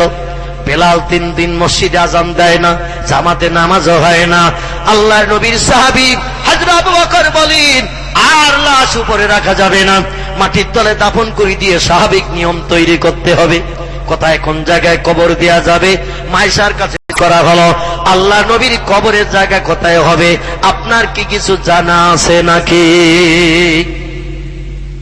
হযরত মায়েশা বললেন, রে মদিনার মুসলমানেরা, নবীর সাহাবীরা, শোনো, আমার স্বামীর সঙ্গে একদিন আমার কথোপকথন হয়েছে। আমার স্বামী বলেছে মরণের পর আমার এই ঘরের ভিতরে যেখানে তিনি বর্তমানে ঘুমিয়ে আছেন, মৃত্যুবরণ করে শুয়ে রয়েছেন, একদিন ঠিক এই অবস্থায় আমার উরুর উপরে মাথা দিয়ে নবী শুয়েছিলেন। আজকের যে অবস্থায় নবী আমার ঘরে শুয়ে আছেন, যে অবস্থায় নবী মৃত্যুবরণ করেছেন, এখান থেকে কিছুদিন আগে ঠিক এই রকম অবস্থা ছিল আমার ঘরের ভিতরে।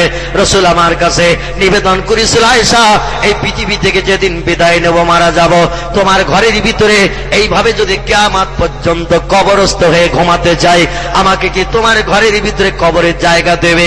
আমি সেদিন আমার প্রিয় স্বামীকে বলেছিলাম, নাম ইয়া জাওজি মুহাম্মদ ইবনে আব্দুল্লাহ, রেব্বানের স্বামী আব্দুল্লাহর বেটা, হ্যাঁ হ্যাঁ হ্যাঁ, আপনি আমার ঘরে যদি কবরস্থ হতে চান, আপনাকে আমার ঘরে কবর দিয়ে রাখবো। রাসূল বললেন, তাহলে আমার সাহাবীদের বলবে আমার মরণের পর তোমার ঘরের ভিতরে আমাকে যেন কবর দেয়। সাহাবীরা বলছেন, আমরা আগে যদি বিভিন্ন মিটিং মিছিল না করে হযরত আয়েশার কাছে আসতাম, আমাদের তাহলে অনেক আগে কাজ কমপ্লিট হয়ে যেত। এখানে যখন রসুল ঘুমাতে চেয়েছে, তাহলে আর দেরি করো না, এখানেই কবর খোঁড়ো, এখানেই কবর খোঁড়ো। যেখানে রসুলের লাশ মরার পরে রাখা ছিল, রসুলের লাশটা সরিয়ে দিয়ে সেখানেই কবর খোঁড়া হলো। কবর খুঁড়ে লাশটাকে আবার সেখানে দাফন করা হয়েছিল। হযরতে মায়েশাতুল হুমায়রা বলেন, আমার প্রাণের স্বামী আমার ঘরে এক পাশে থাকে, আমি আর এক পাশে থাকি, আমার কোনো অসুবিধা হয় না। জোরে বলুন সুবহানাল্লাহ।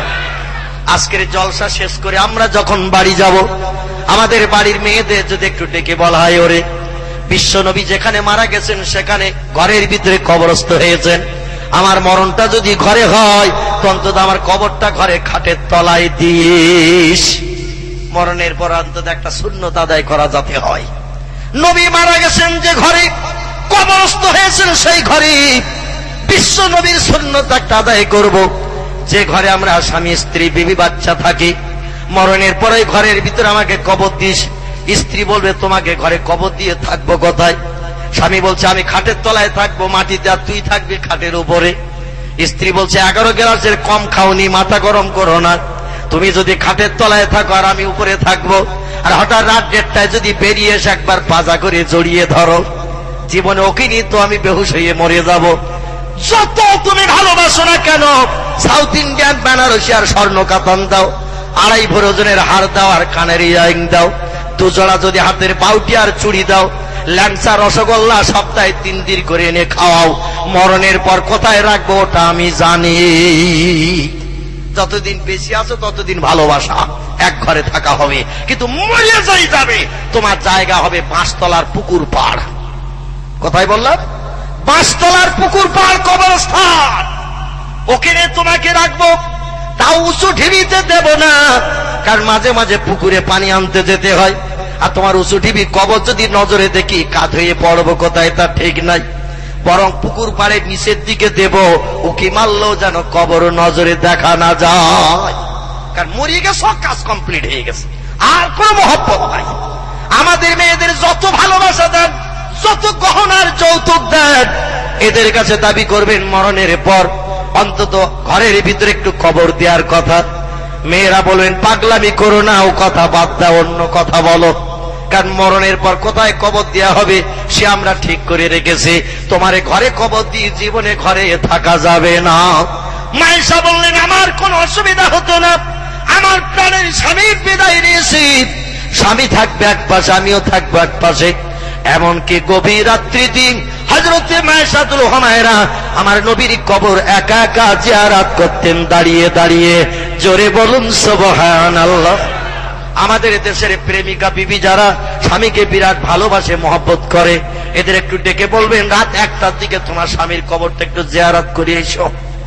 বলবে, তুমি যাও, 10-20 দিতে হয় দেব, আমি যাব না বাঁশতলায়, কারণ ওখানে গেলে যে কি ঝামেলা হবে তা আমি জানি।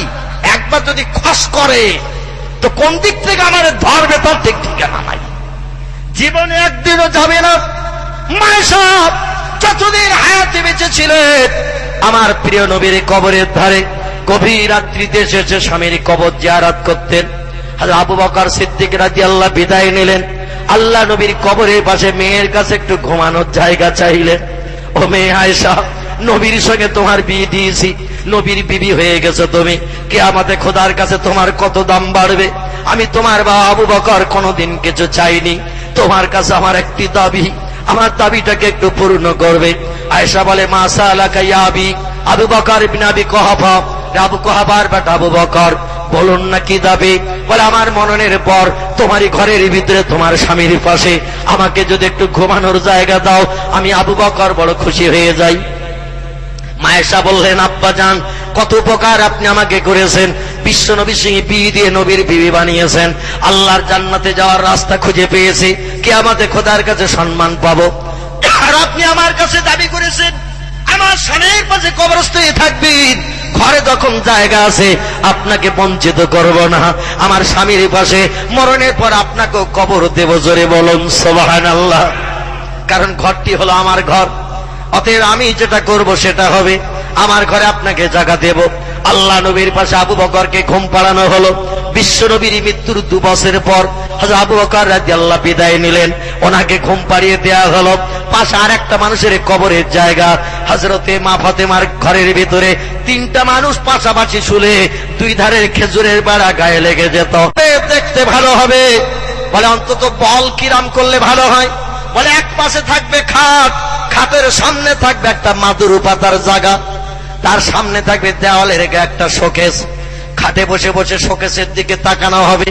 বাঘ আছে পিছনে, কাছের ভিতরে, সামনে আছে হরিণ, পিছনে আছে এমন করে বাঘ, সামনে আছে খরগোশ, পিছনে আছে প্রজাপতি, সামনে আছে ফুল, পিছনে আছে বিড়াল, সামনে আছে ইঁদুর। শোকের পিছনে সব সাজিয়ে রাখতে হবে, দেখতে কত সুন্দর দেখাবে। সামনে আছে কলসি, পিছনে আছে বক, বক কলসির ভিতরে মুখ দিয়ে দিয়ে পানি টেনে টেনে খাবে।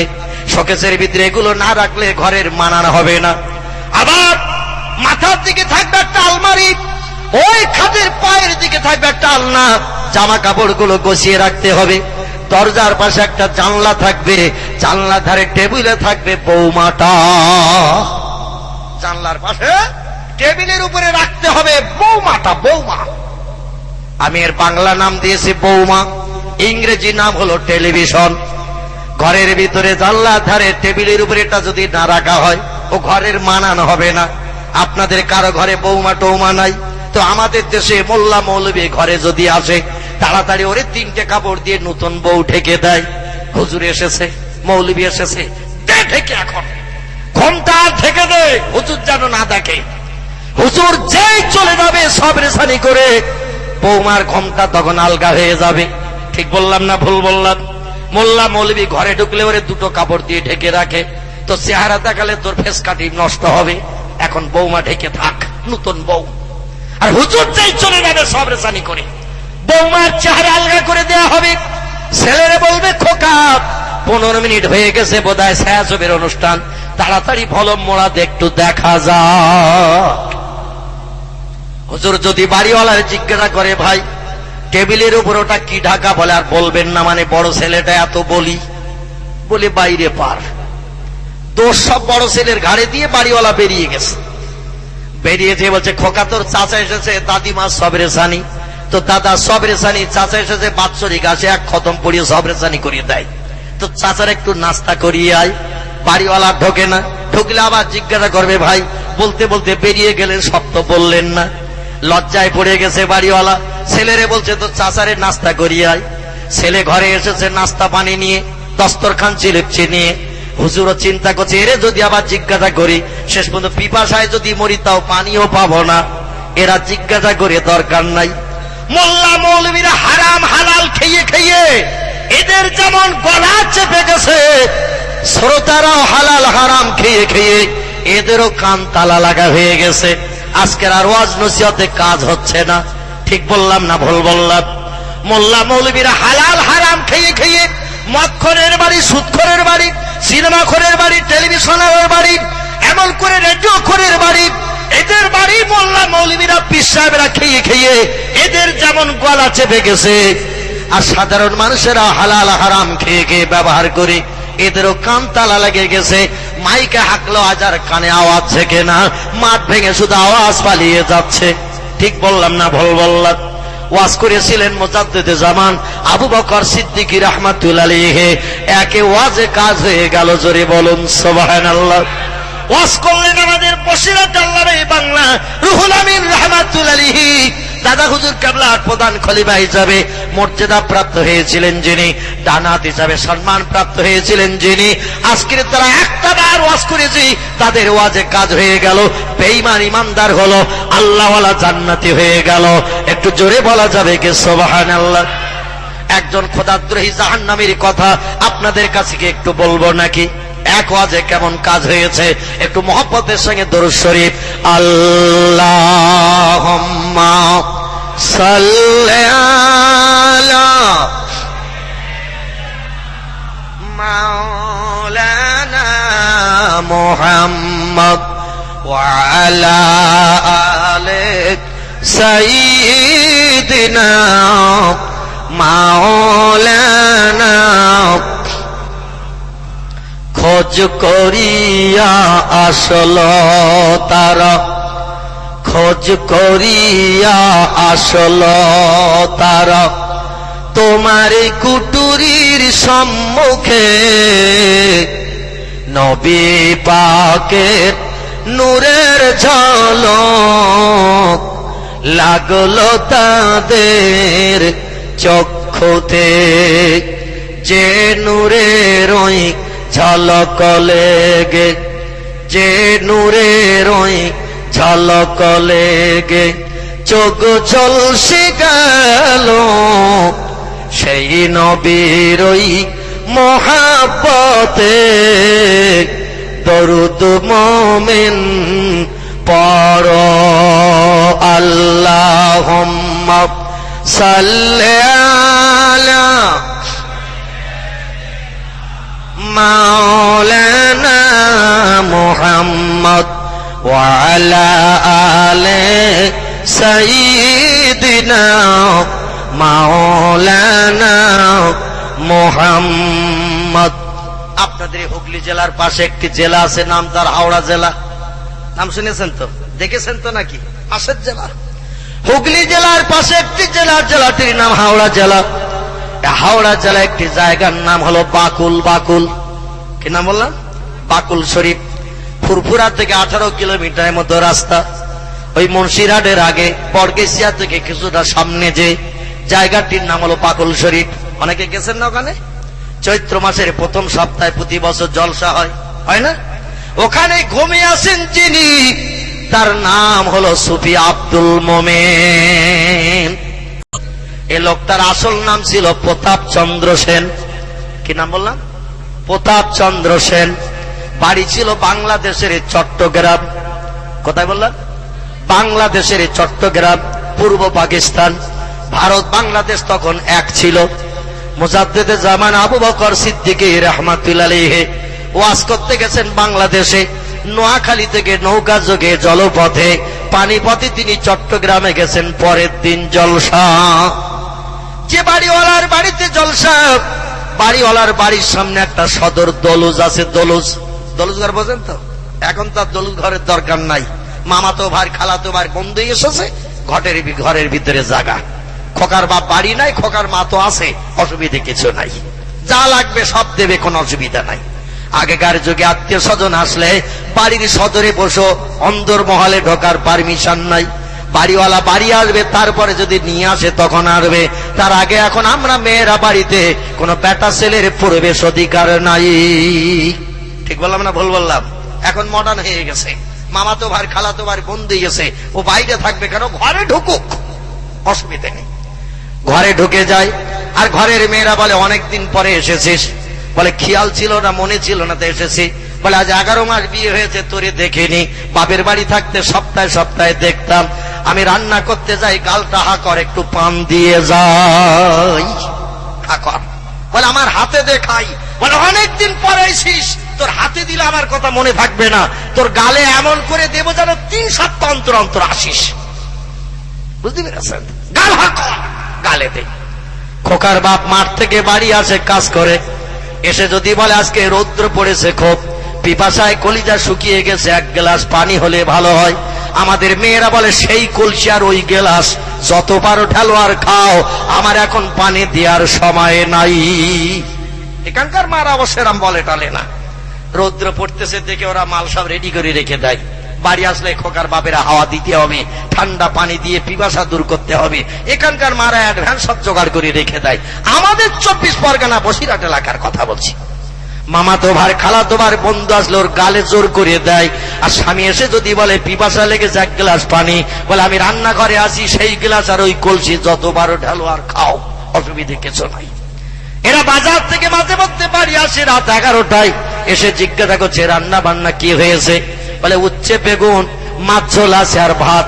বলে গাটা যেন গরম গরম ভাব, খান 2 রুটি হলে ভালো হতো, কারণ ভাত খেলে জ্বর একটু বেশি হয়, রুটি খেলে আর জ্বরটা বেশি হয় না।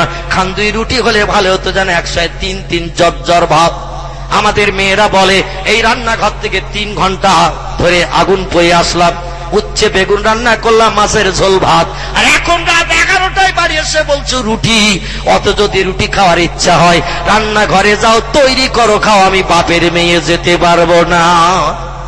যদি তোমার ভালো না লাগে মেম্বার ডাকো, আর আমার ডিম বেচা পয়সা আছে 4 আনার কাগজ আমি আনতেছি, সঙ্গে সঙ্গে ডিভাইডেড, কোনো অসুবিধা নাই।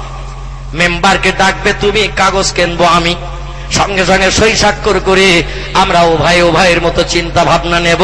এখন রাত দুপুরে আর রুটি বানাতে যেতে পারবো না, তুমি এখানকার মারা ভালো, রাত 12টায় এসেও যদি বাড়িওয়ালা বলে দুখানা রুটি, তো 4খানা করিয়ে দেয়। রাত্রি দোকান খাবে, সকালে দোকান খাবে, ঠান্ডা বাসি ভাত টাত খেতে হবে না, খোকার বাপের জ্বর হবে। এরা যত্ন করে ভালো। ভাইরা আমার, বাড়িওয়ালা বাড়ির সদরে জায়গা দিয়েছে পীর সাহেব কেবলাকে, ফুরফুরার পীর সাহেব কেবলা, মুজাদ্দিদে জামান আবু বকর সিদ্দিকী।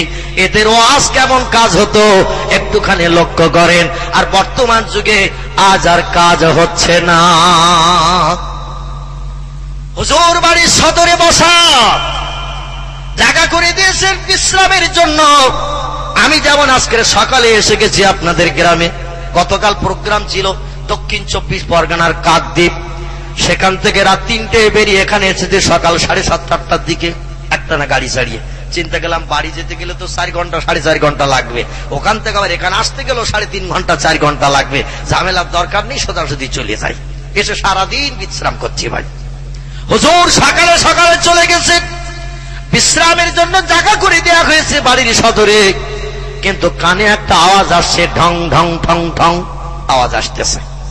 পীর সাহেব ডেকে বলে, বাবা বাড়িওয়ালা, তোমাদের বাড়ির পাশে কিসের একটা আওয়াজ হচ্ছে, ঢং ঢং ঠং ঠং, আওয়াজ শুনলে তো ঘুমানো যাবে না, বিশ্রাম হবে না, সারা রাত জাগতে হবে, আলেম ওলামারা চতুর্দিক থেকে আসবে, ফতোয়া ফারায় জিজ্ঞাসা করবে, সারা রাত ঘুম হবে না, রাত্রিতে সারা রাত জলসা হবে, অতএব দিনে একটু বিশ্রাম না নিলে রাত জাগবো কি করে, বাবা আওয়াজটা কি একটু বন্ধ হবে না? বাড়িওয়ালা বলছে, হুজুর আমাদের মসজিদ যেখানে, হিন্দু ভাইদের মন্দিরও সেখানে, ওদের মন্দিরে পূজা হয়, আমরা কিছু বলি না, আমাদের মসজিদে আজান হয়, নামাজ হয়, ওরাও কিছু বলে না।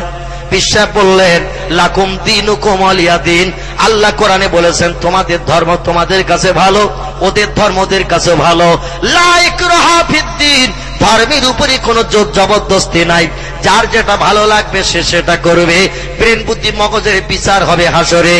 যদি কোনো ব্যক্তি অন্যায় পথে চলে, কিয়ামতে আল্লাহ তার অ্যাকশন করবেন, দুনিয়ায় কোনো মানুষের অধিকার নাই শাস্তি দেওয়া। জোরে বলুন সুবহানাল্লাহ। তবে শব্দটা কিসের হচ্ছে? বলে হুজুর ওদের মন্দিরে আজকে পূজা আছে, পূজা হচ্ছে, তাই ব্রাহ্মণ ঘন্টা বাজিয়ে শোলক পড়ে পূজা করছে, বালতির মালগুলো সব খালি করার জন্য। ব্রাহ্মণদের কাজ হলো মন্দিরে যখন পূজা হয় বালতিগুলো খালি করে দিতে হয় সংস্কৃতের শোলক পড়ে, যা দেবী সর্বভূতে শান্তি রূপে অং নমস্তস্যৈ নমো নমঃ অল্লং জ্যেষ্ঠং শ্রেষ্ঠং পরমং পূর্ণং ব্রাহ্মণ অল্লং। আল্লাহ রাসূল মুহাম্মদ রকং বরস আদাল্লাবু কামে বাকাম আল্লাবু কনিকাতম, এত ইসমিন্নন্তরে মেচ্ছা যাচ্ছেন সমন্বিত মুহাম্মাদিতি খ্যাত শিষ্য শাখা সমন্বিত নিহরং অল্ল অল্লং ইল্লাল্লাতিল্লাল্লাং। এর শ্লোক পড়লেই বালতির মাল হাবিস হবে, কোনো অসুবিধা নাই। আর সাধারণ মানুষ বলবে, ব্রাহ্মণ বাবাজি আমার বালতিটা আগে খালি করে দেন। কিন্তু ব্রাহ্মণের একটু চালাক আছে মৌলবীদের মতো, ওরা দেখবেন শ্লোক পড়ে যখন, যেখানে আল্লাহর নবীর নাম আসে ওখানে একটু ঘন্টা জোরে জোরে বাড়ি দেয়, কারণ ওই আওয়াজটা যদি যারা বালতি এনেছে ওরা শুনে নেয় তাহলে মাল তো দেবে না, মাল সমেত বালতি ফেরত যাবে। যখন আল্লাহর নবীর নামটা শ্লোকে আসে, বেদে পুরাণে এমন করে অথর্ব বেদে ও ভাইজান বহু জায়গায় আল্লাহ এবং নবীর নামের প্রশংসা করা হয়েছে। বেদ 4টি ভাগে বিভক্ত, একটার নাম ঋগ্বেদ, একটার নাম সামবেদ, একটার নাম যজুর্বেদ, একটার নাম অথর্ববেদ। এই প্রতি চ্যাপ্টারে মনি ঋষিরা আমার আল্লাহ এবং নবীর নামের ভূয়সী প্রশংসা করেছে। আর প্রশংসার কথাগুলো যখন ব্রাহ্মণদের মুখে উচ্চারিত হয় ঘন্টায়, তখন একটু জোরে জোরে বাড়ি লাগায়, যাতে আওয়াজ শ্রোতাদের কানে না যায়, গেলে তো আর মাল পাওয়া যাবে না। এই চিন্তা ভাবনা নিয়েছিলেন যিনি, ভারতবর্ষের মথুরার বৃন্দাবনের কীর্তি সন্তান ছিলেন তিনি, নাম হলো তার ডক্টর শিব শক্তি স্বরূপজি। বিখ্যাত পূজারী ছিলেন, সারা ভারতবর্ষের 65 কোটি হিন্দু জৈন শিখেদের ভগবানের অবতার কলির কলকি ছিলেন। 1984 সালের এপ্রিল মাসের 10 তারিখ লোকটি মন্দিরের পূজা পরিত্যাগ করে কলেমা শরীফ পাঠ করে আমার নবীকে স্বপ্ন দেখে জান্নাতি মানুষ হয়ে গেছে। জোরে বলুন সুবহান। হিন্দুর ঘরের মানুষ আজ আমাদের লজ্জা দিতে শুরু করেছে, আর মুসলমানের ঘরে জন্মগ্রহণ করে এখনো নবীরে দেখতে পেলাম না। এ দুঃখ কি রাখার জায়গা আছে নাকি? লর্ড হেডলির মতো মানুষ আমার নবীকে চামড়ার চোখে দেখলেন। বাংলাদেশের ঢাকা শহরের কীর্তি সন্তান, পিতার নাম পণ্ডিত শশীকান্ত ভট্টাচার্য, লোকটির নাম ডক্টর সুদর্শন ভট্টাচার্য। ঢাকা বিশ্ববিদ্যালয় থেকে ফার্স্ট ক্লাস ডিগ্রি অর্জন করে বাংলা কোরআন পড়ে তার মগজ ঘুলে গেল। আমার নবীর ভালোবাসা হৃদয়ে তৈরি করে ব্রাহ্মণের ঘরের ছেলেটি বাপ দাদা জীবনকাল মন্দিরে পূজা করেছে। এই লোকটি আমার নবীকে স্বপ্নে দেখেছে, কলেমা পড়ে মুসলমান হয়ে গেছে, নাম পাল্টে নাম রেখেছে মোহাম্মদ আবুল হোসেন ভট্টাচার্য। একটু জোরে বলা যাবে কি সুবহানাল্লাহ? 1992 সালের ঘটনা। তিনি কলেমা পড়ে মুসলমান হয়ে গেলেন, মাথায় লাগালেন টুপি, মুখে রাখলেন দাড়ি। জীবনে টুপি দাড়িতে খুরকেছে লাগায় না, রাস্তাঘাটে পথে যেখানেই যায় নবীর সুন্নত আদায় করে চলে। আর আমরা গিরগিটি সময় হলেই পাল্টাই, অসুবিধে কিছু নাই। মুসলমান ভাইরা আমার, উত্তর ভারতের মথুরার বৃন্দাবনের কীর্তি সন্তান, যার বাবার নাম মহন্ত প্রীতম দাসু দাসের, মায়ের নাম হলো ভানুমতি কর, তার স্ত্রীর নাম ছিল শ্রদ্ধা দেবী, কন্যার নাম ছিল অস্পরা। যুবতী মেয়ে, ডিগ্রিধারী মেয়ে, সেও পর্যন্ত কলেমা পড়ে মুসলমান হয়ে গেছে। স্ত্রী কলেমা পড়লেন। ডক্টর শিবশক্তি স্বরূপজি, যিনি অক্সফোর্ড বিশ্ববিদ্যালয় থেকে পৃথিবীর সব থেকে শ্রেষ্ঠ শিক্ষা প্রতিষ্ঠান, যার নাম অক্সফোর্ড বিশ্ববিদ্যালয়, এখান থেকে যদি কেউ ডিগ্রি অর্জন করে দুনিয়ার কোন দেশের শিক্ষা প্রতিষ্ঠান তার ডিগ্রির সম্মান নষ্ট করতে পারে না। ওখান থেকে 12টা ভাষা এমএ পাস করেছিলেন, 10টা ধর্মগ্রন্থের জ্ঞান নিয়ে ডক্টরেট অফ ডিভাইনিটির পদমর্যাদা পেলেন। ভারত সরকার যার নামের পাশে সার্টিফিকেট দিল। হিন্দুস্তানে এনার মতো এত বড় ধর্মীয় জ্ঞানী পণ্ডিত আর কেউ নাই। সেই লোকটি কয়েক মাস দোবাসের বিখ্যাত মন্দির, উত্তর ভারতের বিখ্যাত মন্দির, মন্দিরটির নাম দোবাসের মন্দির। 120 বিঘা জমি বাউন্ডারি করে ঘেরা, 350 বিঘে জমিতে যা ফসল হয় মন্দিরের ব্রাহ্মণের নসিবে সব জুটে যায়। ওই মন্দিরের ব্রাহ্মণ যিনি হবেন তার নসিবে জুটবে 350 বিঘে জমির আয়। আর হাজার হাজার মানুষ প্রতিদিন ওই মন্দিরে পূজা দিতে হয়, 4 থেকে 5 বস্তা করে ফল হয়, হাজার হাজার টাকা মানুষ তাকে দিয়ে যায়। ভগবানের অবতার কলির কলকি হিসাবে সম্মান জানিয়েছিল। তুমি যদি আমাদের হয়ে কিছু বলো, তোমার কথাটা ভগবানের কাছে তাড়াতাড়ি পৌঁছে যাবে, আর ভগবান তোমার কথা শুনে আমাদের দুঃখ নিবারণ করে দেবে। এই জন্য তোমার কাছে আমরা আসি, তুমি আমাদের হয়ে কিছু বলবে। কয়েক মাস মন্দিরে পূজা করার পর একদিন বাড়ি এসে বললেন, বিবি, এ শ্রদ্ধা দেবী ব্রাহ্মণী, গোটা 2 প্রশ্ন। স্ত্রী বললেন, হোয়াট ইজ দ্য কোশ্চেন? হে আমার স্বামী, কি প্রশ্ন তোমার? বলে, প্রশ্ন হলো এই যে আমি ন্যায় পথে চলবো না অন্যায় পথে চলবো, সত্যের আশ্রয় গ্রহণ করব না মিথ্যাকে বরণ করব। স্ত্রী বললেন, 65 কোটি মানুষ আপনার মুখের দিকে তাকিয়ে রয়েছে ভারতে, আপনার দেখে মানুষ আদর্শ শিখবে, আপনার দেখে মানুষ চরিত্র গঠন করবে। আপনি যদি অন্যায়ের পথ চলেন তাহলে মানুষ অন্যায় ভালোবাসবে, আপনি ন্যায় পথে চললে আপনাকে দেখে মানুষ ন্যায় পথ অবলম্বন করবে। আপনি যদি মিথ্যার আশ্রয় গ্রহণ করেন দেশের মানুষ আর সত্য খুঁজে পাবে না, আর আপনি সত্যের আশ্রয় গ্রহণ করলে মানুষ মিথ্যা ভুলে যাবে, কারণ আপনার আদর্শ দেখেই মানুষ আদর্শ তৈরি করবে। উনি বললেন, বিবি, তাহলে এখন কি করব তাই বলো। বলে, আপনাকে ন্যায় পথে চলতে হবে, সত্যের আশ্রয় গ্রহণ করতে হবে। ডক্টর শিবশক্তি স্বরূপজি বললেন, কালকের থেকে আর ফলের রস নসিবে জুটবে না। জোরে বলা যাবে না সুবহানাল্লাহ? আর একটু জোরে বলা যাবে না সুবহানাল্লাহ? বলে, ফলের রসের সঙ্গে কি অসুবিধা হলো?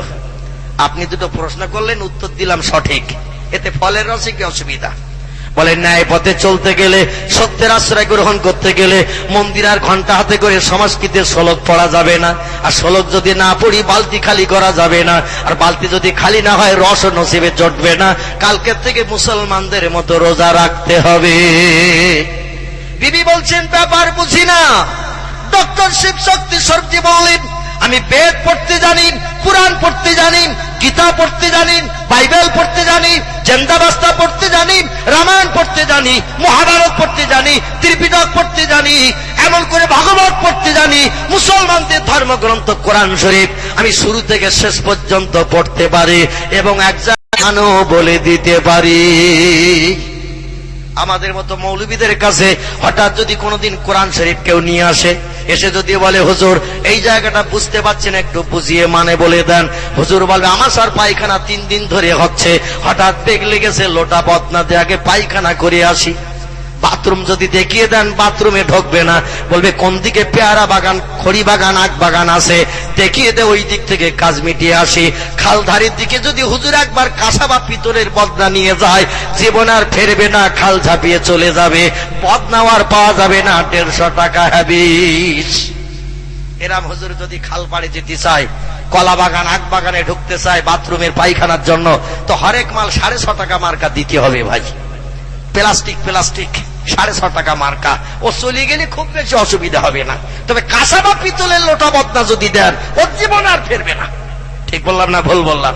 ফেরবে না। আর ভারতে প্রথম কোরআন শরীফের বাংলা বঙ্গানুবাদ করেছিলেন যিনি, মুসলমানের ছেলে নাম তিনি, তার নাম হলো ভাই গিরিশচন্দ্র সেন। হিন্দুরাও কোরআন শরীফ পড়ে, হিন্দুরা কোরআন ভালোবাসে, হিন্দুরা কোরআনকে ভক্তি করেছে। স্বাধীনতা বিপ্লবীর মহান নেতা মিস্টার মহাত্মা গান্ধী কোরআন ভালোবেসেছে। স্বাধীন ভারতের প্রথম প্রধানমন্ত্রী পণ্ডিত জওহরলাল নেহরু কোরআন ভালোবেসেছে। স্বাধীন ভারতের প্রথম নারী প্রধানমন্ত্রী মিস ইন্দিরা গান্ধী কোরআনের আদর্শ মেনেছে। ভারতের হিন্দুর ঘরের কীর্তি সন্তান ডক্টর রামনারায়ণ শাস্ত্রী আল্লাহর কোরআনকে ভালোবেসেছে। পণ্ডিত হরপ্রসাদ শাস্ত্রী কোরআন ভালোবেসেছে। লালা লাজপত রায় কোরআন ভালোবেসেছে। পণ্ডিত কালিদাস কাপুর কোরআন ভালোবেসেছে। তেজ বাহাদুর সাপ্রু কোরআন ভালোবেসেছে।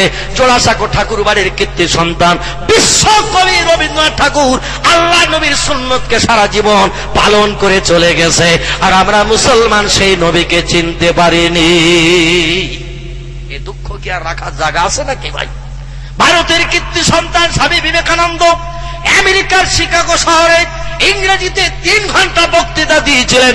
তার বক্তৃতার 3 ভাগের 2 ভাগ ছিল আমার নবীর জীবন আদর্শের উপরে। জোরে বলুন সুবহানাল্লাহ। যিনি বিশ্ব রেকর্ড করলেন, ভারতের কীর্তি সন্তান মর্যাদা পেলেন, স্বামী বিবেকানন্দ যিনি ইংরেজিতে বক্তৃতা করেছিলেন। ও দেশের মানুষেরা জানতো ভারতের মানুষ ইংরেজি জানে না। 3 ঘন্টার মতো বক্তৃতা করলেন শিকাগো শহরে। বিদেশিরা বলল ভারতের এত ইংরেজি জানে না, এবং তার বক্তৃতায় মানুষ মুগ্ধ হয়ে কেঁদেছিল। তার বক্তৃতা 3-এর 2 অংশ ছিল আমার নবীর জীবন আদর্শের উপরে। একটু জোরে বলা যাবে কি সুবহানাল্লাহ? আমরা মুসলমান সেই নবীরে চিনতে পারিনি, শুধু নবী দিবস করতে এসেছি। আল্লাহুম্মা সাল্লি আলা লা ইলাহা ইল্লাল্লাহ 4 বার পড়েছি, কাজ মিটে গেছে, ব্যাস হয়ে গেছে, আর দরকার নেই। ও মুসলমান ভাইরা আমার, আচার্য বিনয় ভাবের নাম আপনারা শুনে থাকবেন। এর কোরআনের বাংলা অনুবাদ করেছে ভারতের হিন্দুর ঘরের ছেলে মেয়েরা।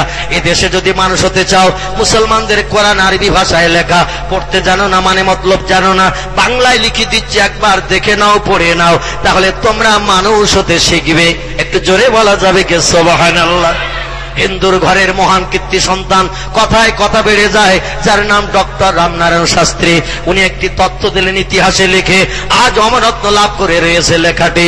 উনি বললেন ভারতের অধঃপতিত হিন্দু সমাজে ইসলাম এসেছিল আলোক দীপ্তি নিয়ে। ইসলাম যদি ভারতবর্ষে জমিনে না আসতো, এ ভারতের অধঃপতিত হিন্দু সমাজের মানুষ কোনদিন মানুষ হতে পারত না। একটু জোরে বলা যাবে না সুবহানাল্লাহ? কত বড় কথা বললেন তিনি। উনি বললেন ভারতের অধঃপতিত হিন্দু সমাজে ইসলাম এসেছিল আলোক দীপ্তি নিয়ে। ইসলাম যদি ভারতবর্ষের জমিনে না আসতো, এ ভারতের অধঃপতিত হিন্দু সমাজের মানুষ কোনদিন মানুষ হতে পারত না। ইসলাম ধর্মে হিন্দুস্তানে এনেছিলেন যিনি, নাম হলো তার হযরতে খাজা আজমিরি। রাজস্থানের আজমিরে ঘুমিয়ে আছেন যিনি, যার বাবার নাম ছিল খাজা গিয়াসউদ্দিন, ওনার নাম খাজা। এমন করে মহিউদ্দিন হিন্দুস্তানের 3 জেন্ডা করলেন যিনি, অবন্ধ আজমিরি রহমাতুল্লাহ আলাইহি। তিনি আজ ভারতে কলেমার প্রদীপ জ্বালিয়ে দিয়ে আজ আমাদের কলিজা ঠান্ডা করে দিয়ে দিয়েছেন। এদেশে যখন সতীদাহ প্রথা ছিল, এদেশে মেয়েরা যখন বাবার সম্পত্তির অধিকার পেত না, ওই সময় খাজা সাহেব ইসলামের আইন এনে ভারতের মুসলমানদের কাছে জারি করে দিয়ে দিলেন। মেয়েরা কি অপরাধ করলো? স্বামী মারা গেছে, ওরা আবার বিয়ে করবে। হিন্দু ধর্মের নিয়ম ছিল 2-4 মাস বিয়ের পরে যদি কোনো স্বামী মারা যায়, স্ত্রীকে হাত পা বেঁধে স্বামীর চিতায় জীবন্ত পোড়ানো হতো। রাজা রামমোহন রায় বলল ধর্মে লাথিমার, বিশ্বকবি রবীন্দ্রনাথ ঠাকুর বলল ধর্মে লাথিমার, মা ঈশ্বরচন্দ্র বিদ্যাসাগর বলল ধর্মের আইন পরিত্যাগ কর। আমার কন্যা সন্তান স্বামীর চিতায় জীবন্ত পুড়বে আর বাবা বাবা করে ডাকবি, আর আমি বাবা শাসনের চিতার পাশে দাঁড়িয়ে তার ওই মরণ যন্ত্রণা দেখব। এটা কখনো যুক্তির কথা নয়। মুসলমানদের ধর্মের আইন কত ভালো, ওদের 5টা স্বামীও যদি মারা যায় সবার মেয়ে বিয়ে করতে পারবে। 100 স্বামী যদি মারা যায় 101 বার বিয়ে করতে পারবে। আমাদের ধর্মে মুসলমানদের আইন জারি কর, সতীদাহ প্রথা উচ্ছেদ কর। জোরে বলুন সুবহানাল্লাহ। হিন্দুর মেয়েরা বিয়ের পরে বাবার সম্পত্তির কোনো অধিকার পেত না, কিন্তু আমাদের কোরআন বলেছে ও ছেলে, তোমার বোনের বিয়ে হয়ে গেল, তোমার বাবার সম্পত্তির 3/1 অংশ মেয়ে পাবে। তুমি পাবে 2 ভাগ, মেয়ে পাবে 1 ভাগ। কারণ মেয়ে স্বামীর কাছ থেকেও পাবে, ছেলের কাছ থেকে পাবে, ভাইয়ের কাছ থেকে পাবে। এই জন্য মেয়েকে 1 ভাগ দেয়া হয়েছে, ছেলেকে 2 ভাগ দেয়া হয়েছে। হিন্দুর মেয়েরা বিয়ে যতদিন হয়নি বাবার সময় সম্পত্তি উপভোগ করত, বিয়ে হয়ে গেলে আর কিছুই দেয়া হতো না। হিন্দুর মেয়েরা বলল মুসলমানের মেয়েরা পাবে, ওরা সংসার জীবনে সুখভোগ করবে স্বামীর সংসারে, বাবার বাড়ি থেকে জামা জমি বিক্রি করে এনে। আর আমরা হিন্দুর মেয়েরা কি অপরাধ করলাম? একই দেশে বাস করি, একই ভাষায় কথা বলি, একই সুরে গান গাই, একই বাজার করি, একই স্কুলে পড়ি। ওরা পাবে, আমরা পাবো না, ওটা হবে না। কলিকাতা হাইকোর্টে সেদিন মামলা দায়ের করলো। হিন্দুর মেয়েরা বলল মুসলমানেরা পাচ্ছে, আমরা কেন পাবো না বলো? হাইকোর্টের জাজ ব্যারিস্টারেরা বলল তোমরা দাবি করনি, মুসলমানেরা অনেকদিন আগের থেকে পেয়ে চলেছে, ওদের ধর্মে আছে। তোমরা যদি এখন দাবি করো তাহলে আমরা আইন করে তোমাদের জন্য বাবার সম্পত্তি 3/1 অংশ উইল করে দেব। হিন্দু মেয়েরা দরখাস্ত করলো, ওদের আইন পাশ হয়ে গেল, মুসলমানদের আইন। একটু জোরে বলা যাবে কি সুবহানাল্লাহ? মুসলমান ভাইরা আমার, সেই ইসলাম সেই ভারতবর্ষে এসেছে মানুষকে মানুষ বানানোর জন্য। পণ্ডিত হরপ্রসাদ শাস্ত্রী বললেন বিধাতার তরফ থেকে মানুষের কল্যাণের জন্য যদি কোনো মহামানব এই পৃথিবীতে আবির্ভূত হয়ে থাকে, সে মহামানবের নাম হযরতে মুহাম্মদুর রাসূলুল্লাহ সাল্লাল্লাহু আলাইহি ওয়াসাল্লাম। যদি কেউ বলে মুহাম্মদ রাসূলুল্লাহ বিধাতা প্রেরিত রাসূল নয়, আল্লাহর পাঠানো মহামানব নয়, আমি হরপ্রসাদ শাস্ত্রী বলছি বিধাতার তরফ থেকে মানুষের কল্যাণের জন্য কোন মহামানব এই পৃথিবীতে কোনদিন আবির্ভূত হয়নি। কোন মহামানব মানুষের কল্যাণের জন্য যদি এসে থাকে, নাম তার মুহাম্মদ রাসূলুল্লাহ। আমি রামকৃষ্ণ পরমহংস দেবের নাম বলতে পারবো না, বুদ্ধদেবের নাম বলতে পারবো না, চৈতন্য দেবের নাম বলতে পারবো না, গুরু নানকের নাম বলতে পারবো না, মহাবীরের নাম বলতে পারবো না, আচার্য কেশব চন্দ্র সেনের নাম বলতে পারবো না, যীশু খ্রিস্টের নাম বলতে পারবো না, বালক ব্রহ্মচারীর নাম বলতে পারবো না। মহামানবের ভিতরে যিনি শ্রেষ্ঠ, নাম হলো তার মুহাম্মদ রাসূলুল্লাহ। একটু জোরে বলা যাবে কি সুবহানাল্লাহ? বর্তমান খ্রিস্টানের দেশে, আমেরিকার দেশে একজন উচ্চ লেখকের সুনাম হয়েছে, নাম হলো তার ডক্টর এইচ.এম. হার্ট। বিশ্ববিখ্যাত লেখক হিসাবে তাম পৃথিবীতে যিনি সুনাম পেয়েছেন, এই লোকটির নাম ডক্টর এইচ.এম. হার্ট। ইংরেজি ভাষা একটা বই লিখে তাম বিশ্বে সুনাম অর্জন করেছে। বইটির নাম দিয়েছেন ইংরেজিতে দ্য 100। কি নাম বললাম? দি 100। বইটার নাম দিয়েছে দ্য 100। এর বাংলা নাম হলো 100। বইটার বাংলা নাম হলো 100, ইংরেজিতে নাম হলো দ্য 100। লেখকের নাম ডক্টর এইচ.এম. হার্ট। আমেরিকা দেশের উচ্চ শিক্ষিত খুব বড় সাহিত্যিক, খুব বড় লেখক। এই বইটা লিখে পৃথিবীতে খুব বড় সাহিত্যিকের সম্মান পেয়েছেন। তার বইতে 100 মনি ঋষির জীবনী লিপিবদ্ধ করেছেন। দুনিয়ার 100 ভালো লোকের জীবনী লিখেছেন তিনি। এই ভালো লোকের জীবনী লিখে পৃথিবীর মানুষের কাছে বড় সুনাম অর্জন করেছেন। তবে তার বইয়ের প্রথমে যে লোকটা জীবনী জায়গা পেয়েছে, সেই লোকটি রামকৃষ্ণ পরমহংস দেব নন, বুদ্ধদেব নন, চৈতন্য দেব নন, গুরু নানক নন, মহাবীর নন, আচার্য কেশব চন্দ্র সেন নন, যীশু খ্রিস্ট নন, বালক ব্রহ্মচারী নন, ডক্টর শিব শক্তি স্বরূপ যে নন। যুক্তরাষ্ট্রের ভূতপূর্ব প্রেসিডেন্ট মিস্টার হুবারের নাম লেখা হয়নি, জার্মান প্রেসিডেন্ট মিস্টার হিটলারের নাম লেখা হয়নি, ইতালির প্রেসিডেন্ট মিস্টার সিনোর মুসোলিনির জীবনী লেখা হয়নি, চীনের প্রেসিডেন্ট মিস্টার শি হংসির জীবনী লেখা হয়নি। যারা মরণের পর ইতিহাসে অমরত্ব লাভ করে রয়েছে এদের কারো নাম লেখা হয়নি। পৃথিবীতে বড় বড় বিজ্ঞান যারা এসেছে, কারো বা নাম রুশো, কারো বা নাম প্লেটো, কারো বা নাম হেগেল, কারো বা নাম ক্যান্ট, কারো বা নাম ভয়েল, কারো বা নাম জার্নাল, কারো বা নাম মিলি, কারো বা নাম টমাস কার্লাইল, কারো বা নাম উইলিয়াম মোর, কারো বা নাম এডওয়ার্ড গিবন, কারো বা নাম গোয়েত, কারো বা নাম আইজাক নিউটন, কারো বা নাম গ্যালিলিও। বড় বড় বিজ্ঞান যারা এসেছে কারো জীবনী তিনি লেখেননি। প্রথম যার জীবনী দিয়ে শুরু করেছেন তিনি হলেন আমাদের নবী মুহাম্মাদুর রাসূলুল্লাহ। একটু জোরে বলা যাবে কি সুবহানাল্লাহ? নারে তাকবীর, নারে তাকবীর। বিশ্ব নবী দিবস, বিশ্ব নবী দিবস। ডক্টর ইসেম হাটকে জিজ্ঞাসা করা হলো কত ভালো ভালো মানুষ আছে পৃথিবীতে, মুহাম্মদের জীবনী দিয়ে প্রথম কেন শুরু করলেন? উনি বললেন বইয়ের প্রথমে ভালো জিনিস না দিলে মানুষের পছন্দ হবে না পড়তে।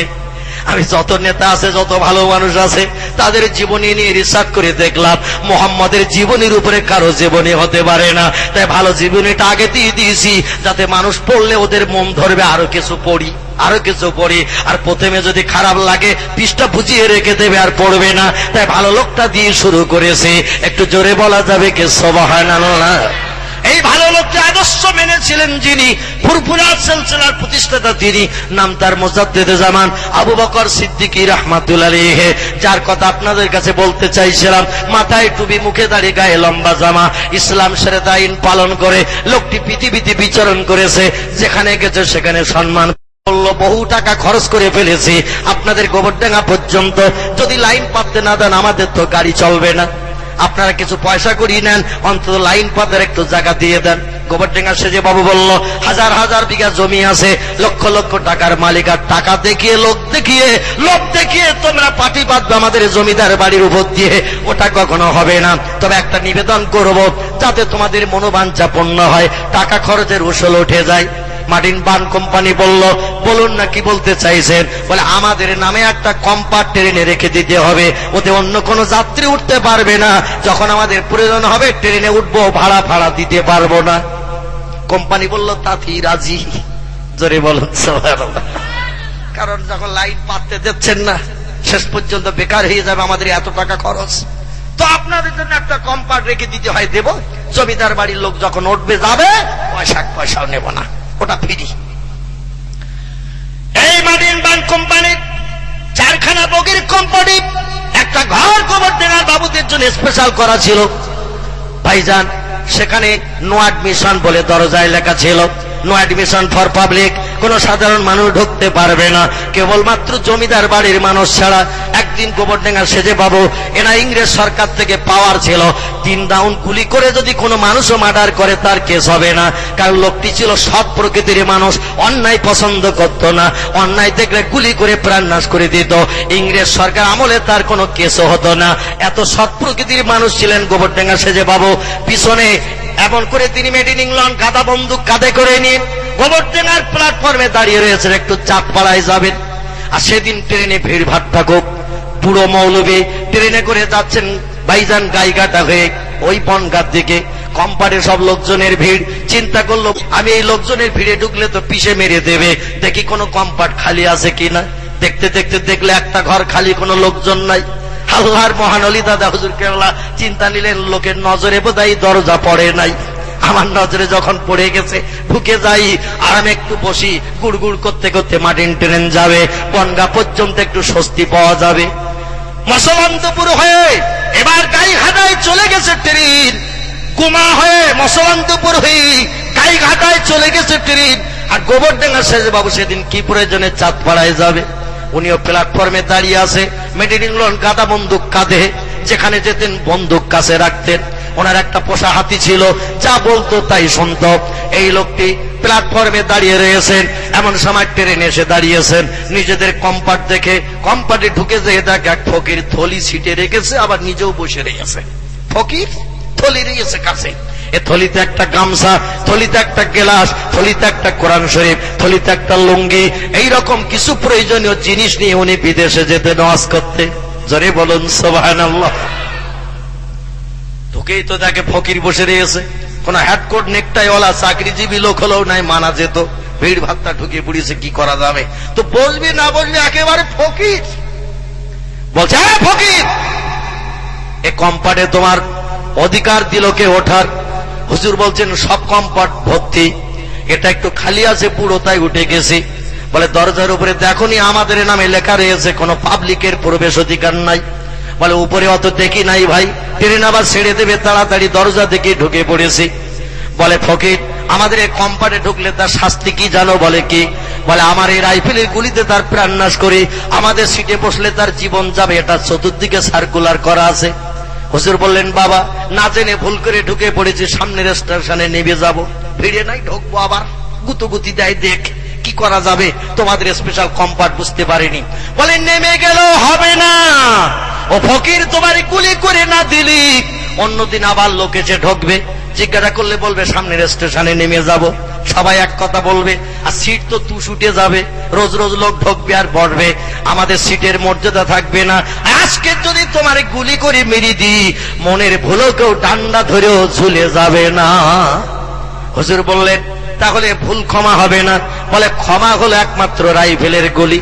পীর সাহেব বললেন বাবা, তাহলে স্টেশন এসে গেলে কিন্তু নেমে যাব, তার আগে কাজ মিটিয়ে নাও। কাঁধের থেকে রাইফেলটা পেড়ে নিয়ে পীর সাহেবের বুকের কাছে ধরে বলছে, যদি কিছু শক টক থাকে বলো, একবার শুনে নেই, কারণ গুলি টেনে দিলে তো আর জীবনের শক মিটবে না।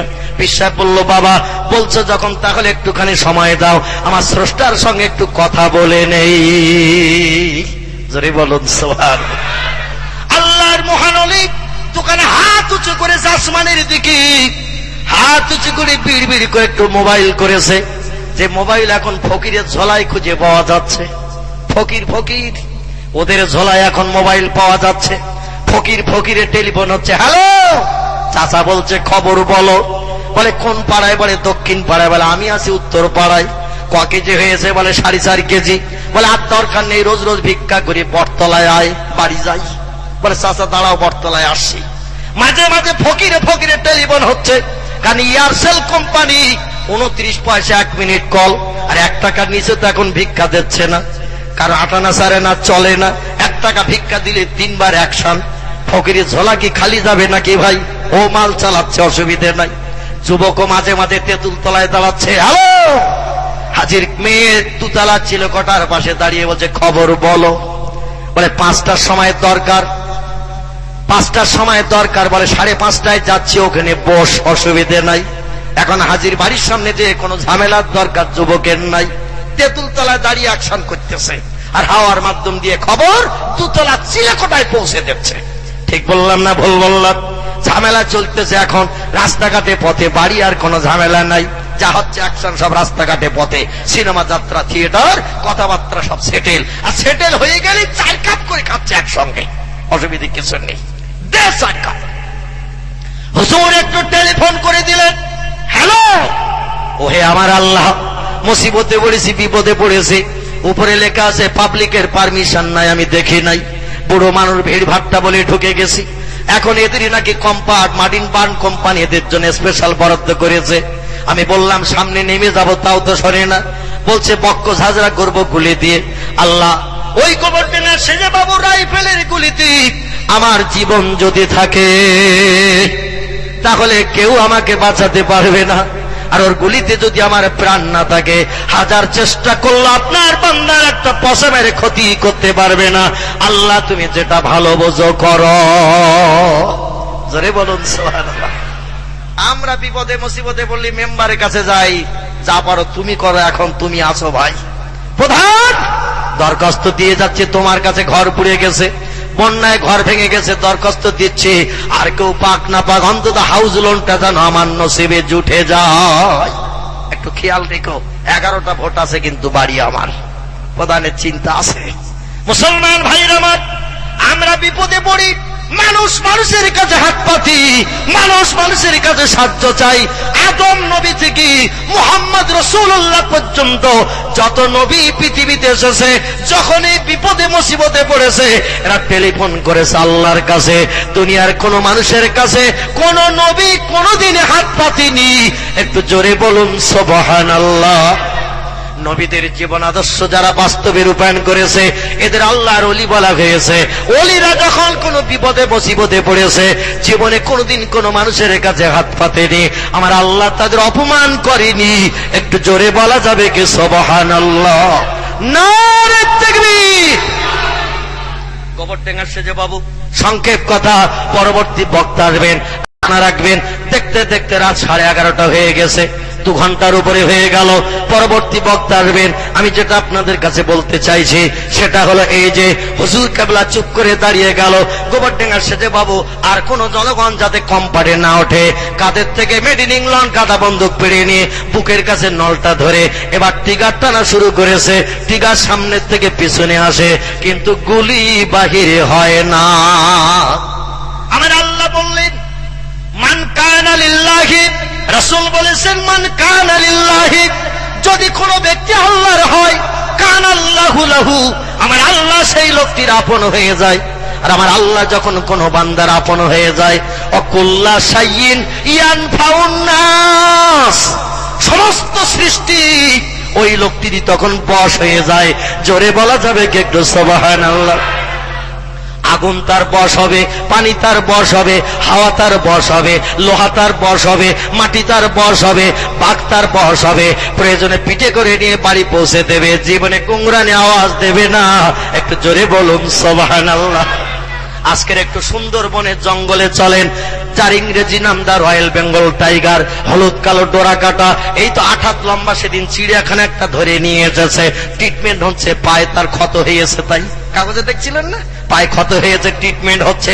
8 হাত লম্বা লেজ বাদ দিয়ে ওর সামনে যদি একবার জঙ্গলে দেখা হয় আর দেখে যদি বলে আমি মৌলবী মিলাদ মাহফিল করি, মাথায় টুপি দেই, দাড়ি রেখেছি, গায়ে লম্বা জামা দিয়ে যাই, ভালো মন্দ মুরগি টুরগি এটা খায়, পায়ে হেঁটে হেঁটে ব্যথা হয়ে গেছে, একটু পিঠে করে নিয়ে লঞ্চটা নদীর ধারে আছে পৌঁছে দিয়ে আয়, বাঘ বলবে বাউন্ডারির ভিতরে আয়, বাউন্ডারির ভিতরে আয়। বাউন্ডারি বোঝেন তো, এক লাফে যত দূর যেতে পারে।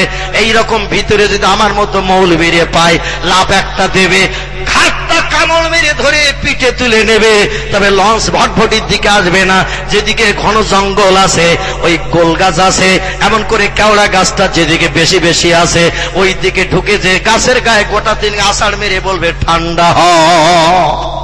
মাঝে মাঝে দরকার হবে 7 কেজি করে কামড়িয়ে খাবো। 3 দিনের চিন্তা দূর হয়ে গেছে, কোনো অসুবিধে নেই। আর হয়তো 3টে দিনের চিন্তা দূর হয়ে গেছে তোরে পেয়ে।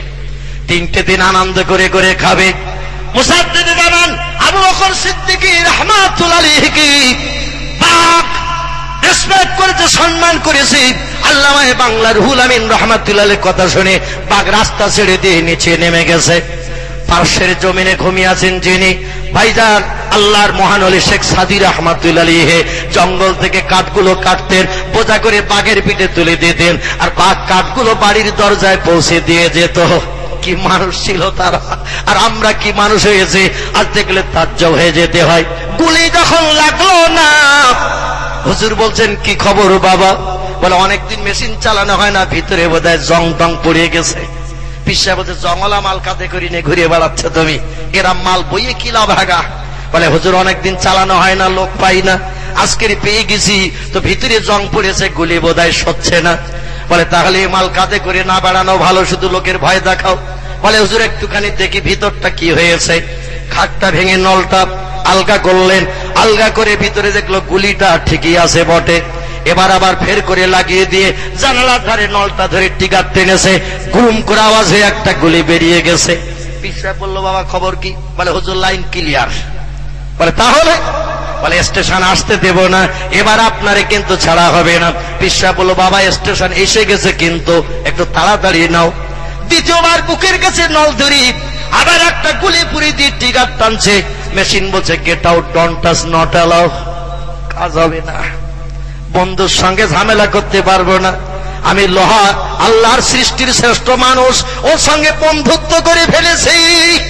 আমার দ্বারা কোনো দুর্ব্যবহার হবে লোহা, আমি ওটা পছন্দ করি না, এজন্য আমাকে দিয়ে কোনো কাজ করতে পারবে না।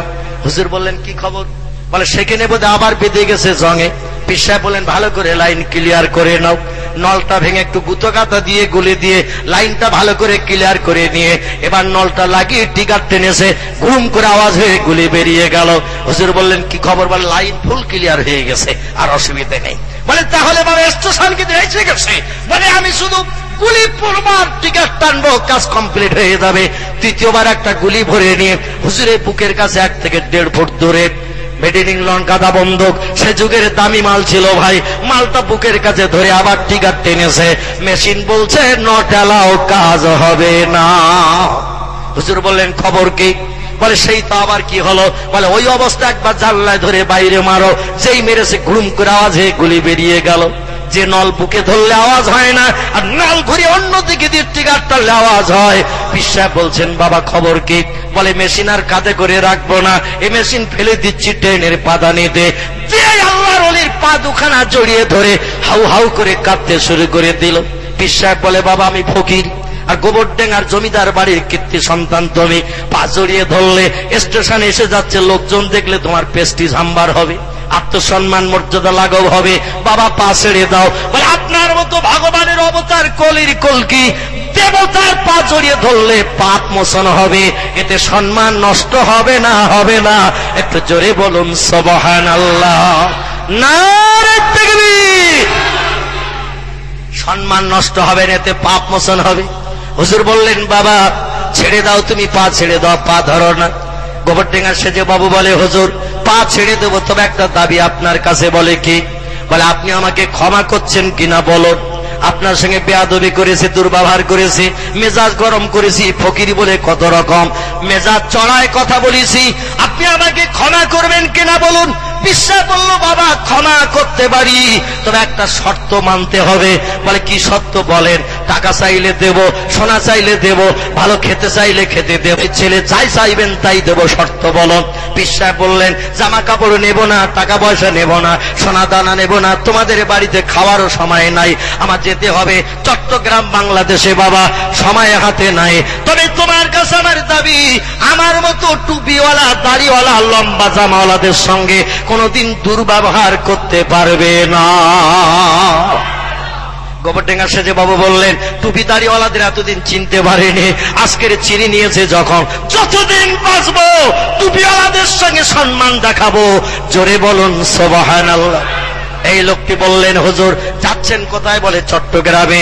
বলে চট্টগ্রামের মানুষ মানুষ হবে, আর গোবরডেঙ্গার হাওড়ার মানুষ অমানুষ হয়ে থাকবে, এটা আমি পছন্দ করি না। ওয়াজ আমাদের জমিদার বাড়িতে করতে হবে। চট্টগ্রামের মানুষ মানুষ হবে ওয়াজ শুনে, আর গোবরডেঙ্গা অশোকনগর হাবড়ার মানুষ অমানুষ হয়ে থাকবে, এটা পছন্দ করি না। আপনার মতো ভালো মানুষের কথা আমাদের শোনাতে হবে। উনি বলেন হবে বাবা, চিন্তা নেই, তো বেরিয়ে যাতে পারলি বাসি। বলে না হুজুর দিন বলে যেতে হবে, আমি জানি আপনারা ওয়াদা করলে ভঙ্গ করেন না, আজকে দিন বলে যেতে হবে। বিশ্বাস বলল বাবা না শুনে যখন ছাড়বে না, কার্তিক মাসের 16 তারিখ দিন দিলাম, তোমাদের জমিদার বাড়িতে আসবো। বলে আপনার জন্য বক্তৃতার মঞ্চ তৈরি করব। সেদিন হাজারে হাজার মানুষ, 50 থেকে 60,000 মানুষের সমাগম হয়েছে গোবরডেঙ্গা জমিদার বাড়িতে।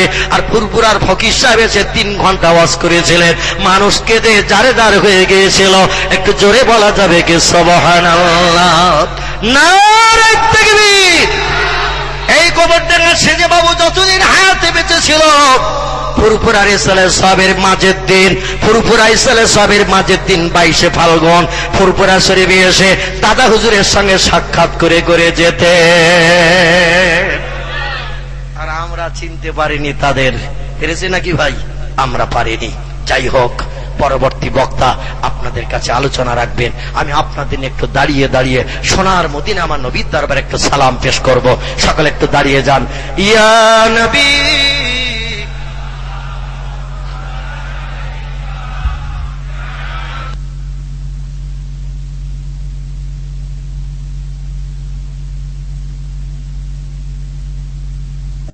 তুলিল আসমানের দরওয়াজা, খোলো গো, এসেছেন রাসূল সরদার, হবে যে খোদা দিদার। ইয়া নবী সালাম, ইয়া রাসূল সালাম আলাইকা, ইয়া হাবিব সালাম আলাইকা, সালাওয়াতুল্লাহ। নবীজির আব্বা আব্দুল্লাহ, রাসূলুল্লাহর আম্মা আমিনা, হাবিবির দুধমা হালিমা, দয়ার নবীর রওজা ওই সোনার মদিনা। ইয়া নবী সালাম,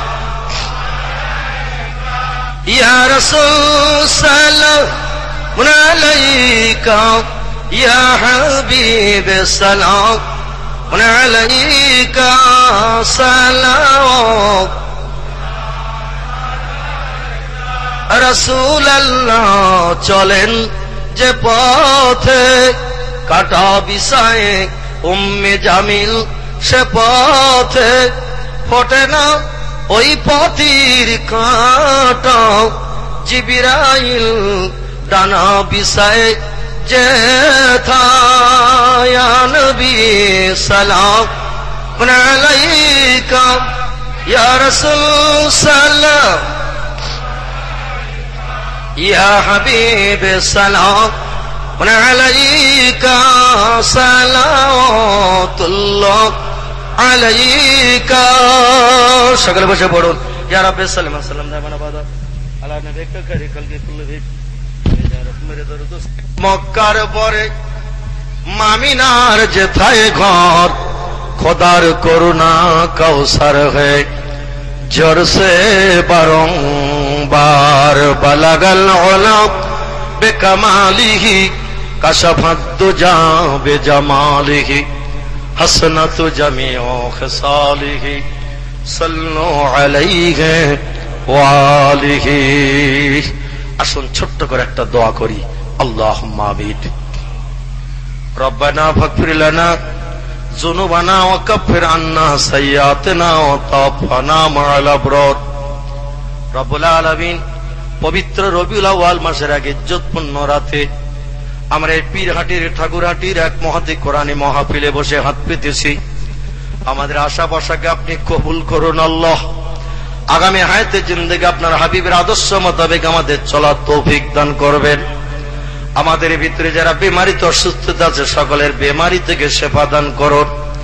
আমাদের ভিতরে যারা দিনদার আছে, ঋণগ্রস্ত আছে, দেনা থেকে বাঁচার ওসিলা তাদের বানিয়ে দিন। আমাদের ভিতরে যারা কন্যাদায়গ্রস্ত হয়ে আছে, চিন্তায় চিন্তায় ঘুম হয় না পিতা মাতা রাতের বেলায়, সকলের যুবতী কন্যাদেরকে সৎপাত্রে দান করিয়ে বাবা মায়ের কাঁধের বোঝাকে নামিয়ে দিন। রব্বুল আলামিন ইমানে আমান আমাদের সকলকে পোক্ত বানান। ওই দিন পর্যন্ত কবরে হাজিরি করাবেন না, যতদিন না পর্যন্ত আপনার হাবিবের দিদার নসিব হয়। অন্তত একটা বার বাংলার ছেড়া বিছানায় ঘুমের ঘরে নবীর চাঁদ মুখ আমাদের সকলের জন্য দেখা নসিব করবেন। এলাহি, আমাদের কলিজার টু সন্তানদের দান করেছেন, সন্তানদের দিয়ে ভবিষ্যৎ আমাদের মান সম্মান ইজ্জতকে নষ্ট করাবেন না। আমাদের ছেলে মেয়েদের ব্রেন বুদ্ধি মগজকে একটু বেশি বেশি করে পরিষ্কার করে দিন। উচ্চ শিক্ষিতের পিতা মাতা হয়ে কিয়ামতের মাঠে নুরির টুপি মাথায় দিয়ে হাজির দিতে পারে তৌফিক দেবেন। আমাদের ছেলে মেয়ে যারা মাধ্যমিক উচ্চ মাধ্যমিক পরীক্ষা দিচ্ছে, জেনারেল এডুকেশনে বিভিন্ন ক্লাসে পড়াশোনা করে পরীক্ষা দিচ্ছে, আল্লাহ তাদের সকলকে প্রথম বিভাগে পাশ করা নসিব করাবেন। উত্তম চাকরি নসিবে জুটিয়ে মুসলমানের ছেলে মেয়েদের সংসারকে নির্বাহের তৌফিক দিন। আল্লাহুম্মা ইন্না নাজালুকা ফি নুহুরিহিম ওয়া নাউযু বিকা মিন শুরুরিহিম, তাকাব্বাল মিন্না ইন্নাকা আনতাস সামিউল আলিম ওয়া তুব আলাইনা ইন্নাকা আনতাত তাওয়াবুর রহিম। সুবহানা রাব্বিকা রাব্বিল ইজ্জাতি আম্মা ইয়াসিফুন ওয়া সালামুন আলাল মুরসালিন ওয়ালহামদুলিল্লাহি রাব্বিল আলামিন। ওয়া হাক লা ইলাহা ইল্লাল্লাহু মুহাম্মাদুর রাসূলুল্লাহ। আসসালামু আলাইকুম ওয়া রাহমাতুল্লাহ। সালাম জানানোর সুযোগ পেয়েছিলাম, কিন্তু সৌদি সরকার বড় নিষ্ঠুর, বাংলার হাজীদের নবীর দেশে থাকতে দিল না। মদিনার এয়ারপোর্ট থেকে এরোপ্লেনে করে বাংলার জমিনে পৌঁছে দিয়েছে। রাসূলের দরবারে দাঁড়িয়ে যে হাত দুখানা পাতার সুযোগ পেয়েছিলাম, বাংলার জমিনে বসে বসে সে হাত দুখানি আবার পেতেছি। এলাহি, আমাদের হাতকে আপনি কবুল করুন। রাসূলের মহব্বত ভালোবাসা রক্ষার্থে প্রাণ ভরে কয়েক মর্তবা দরুদ ও সালাম পাঠ করেছি। আমাদের সকলের দরুদ ও সালামটুকু সোনার মদিনায় হাবিবের কদমে পৌঁছে দিন। তাম পৃথিবীর জমিনের নিচে যত মোমেন মোমেনা ঘুমিয়ে আছে, সকলের কবরে তোহফা পৌঁছে দিন।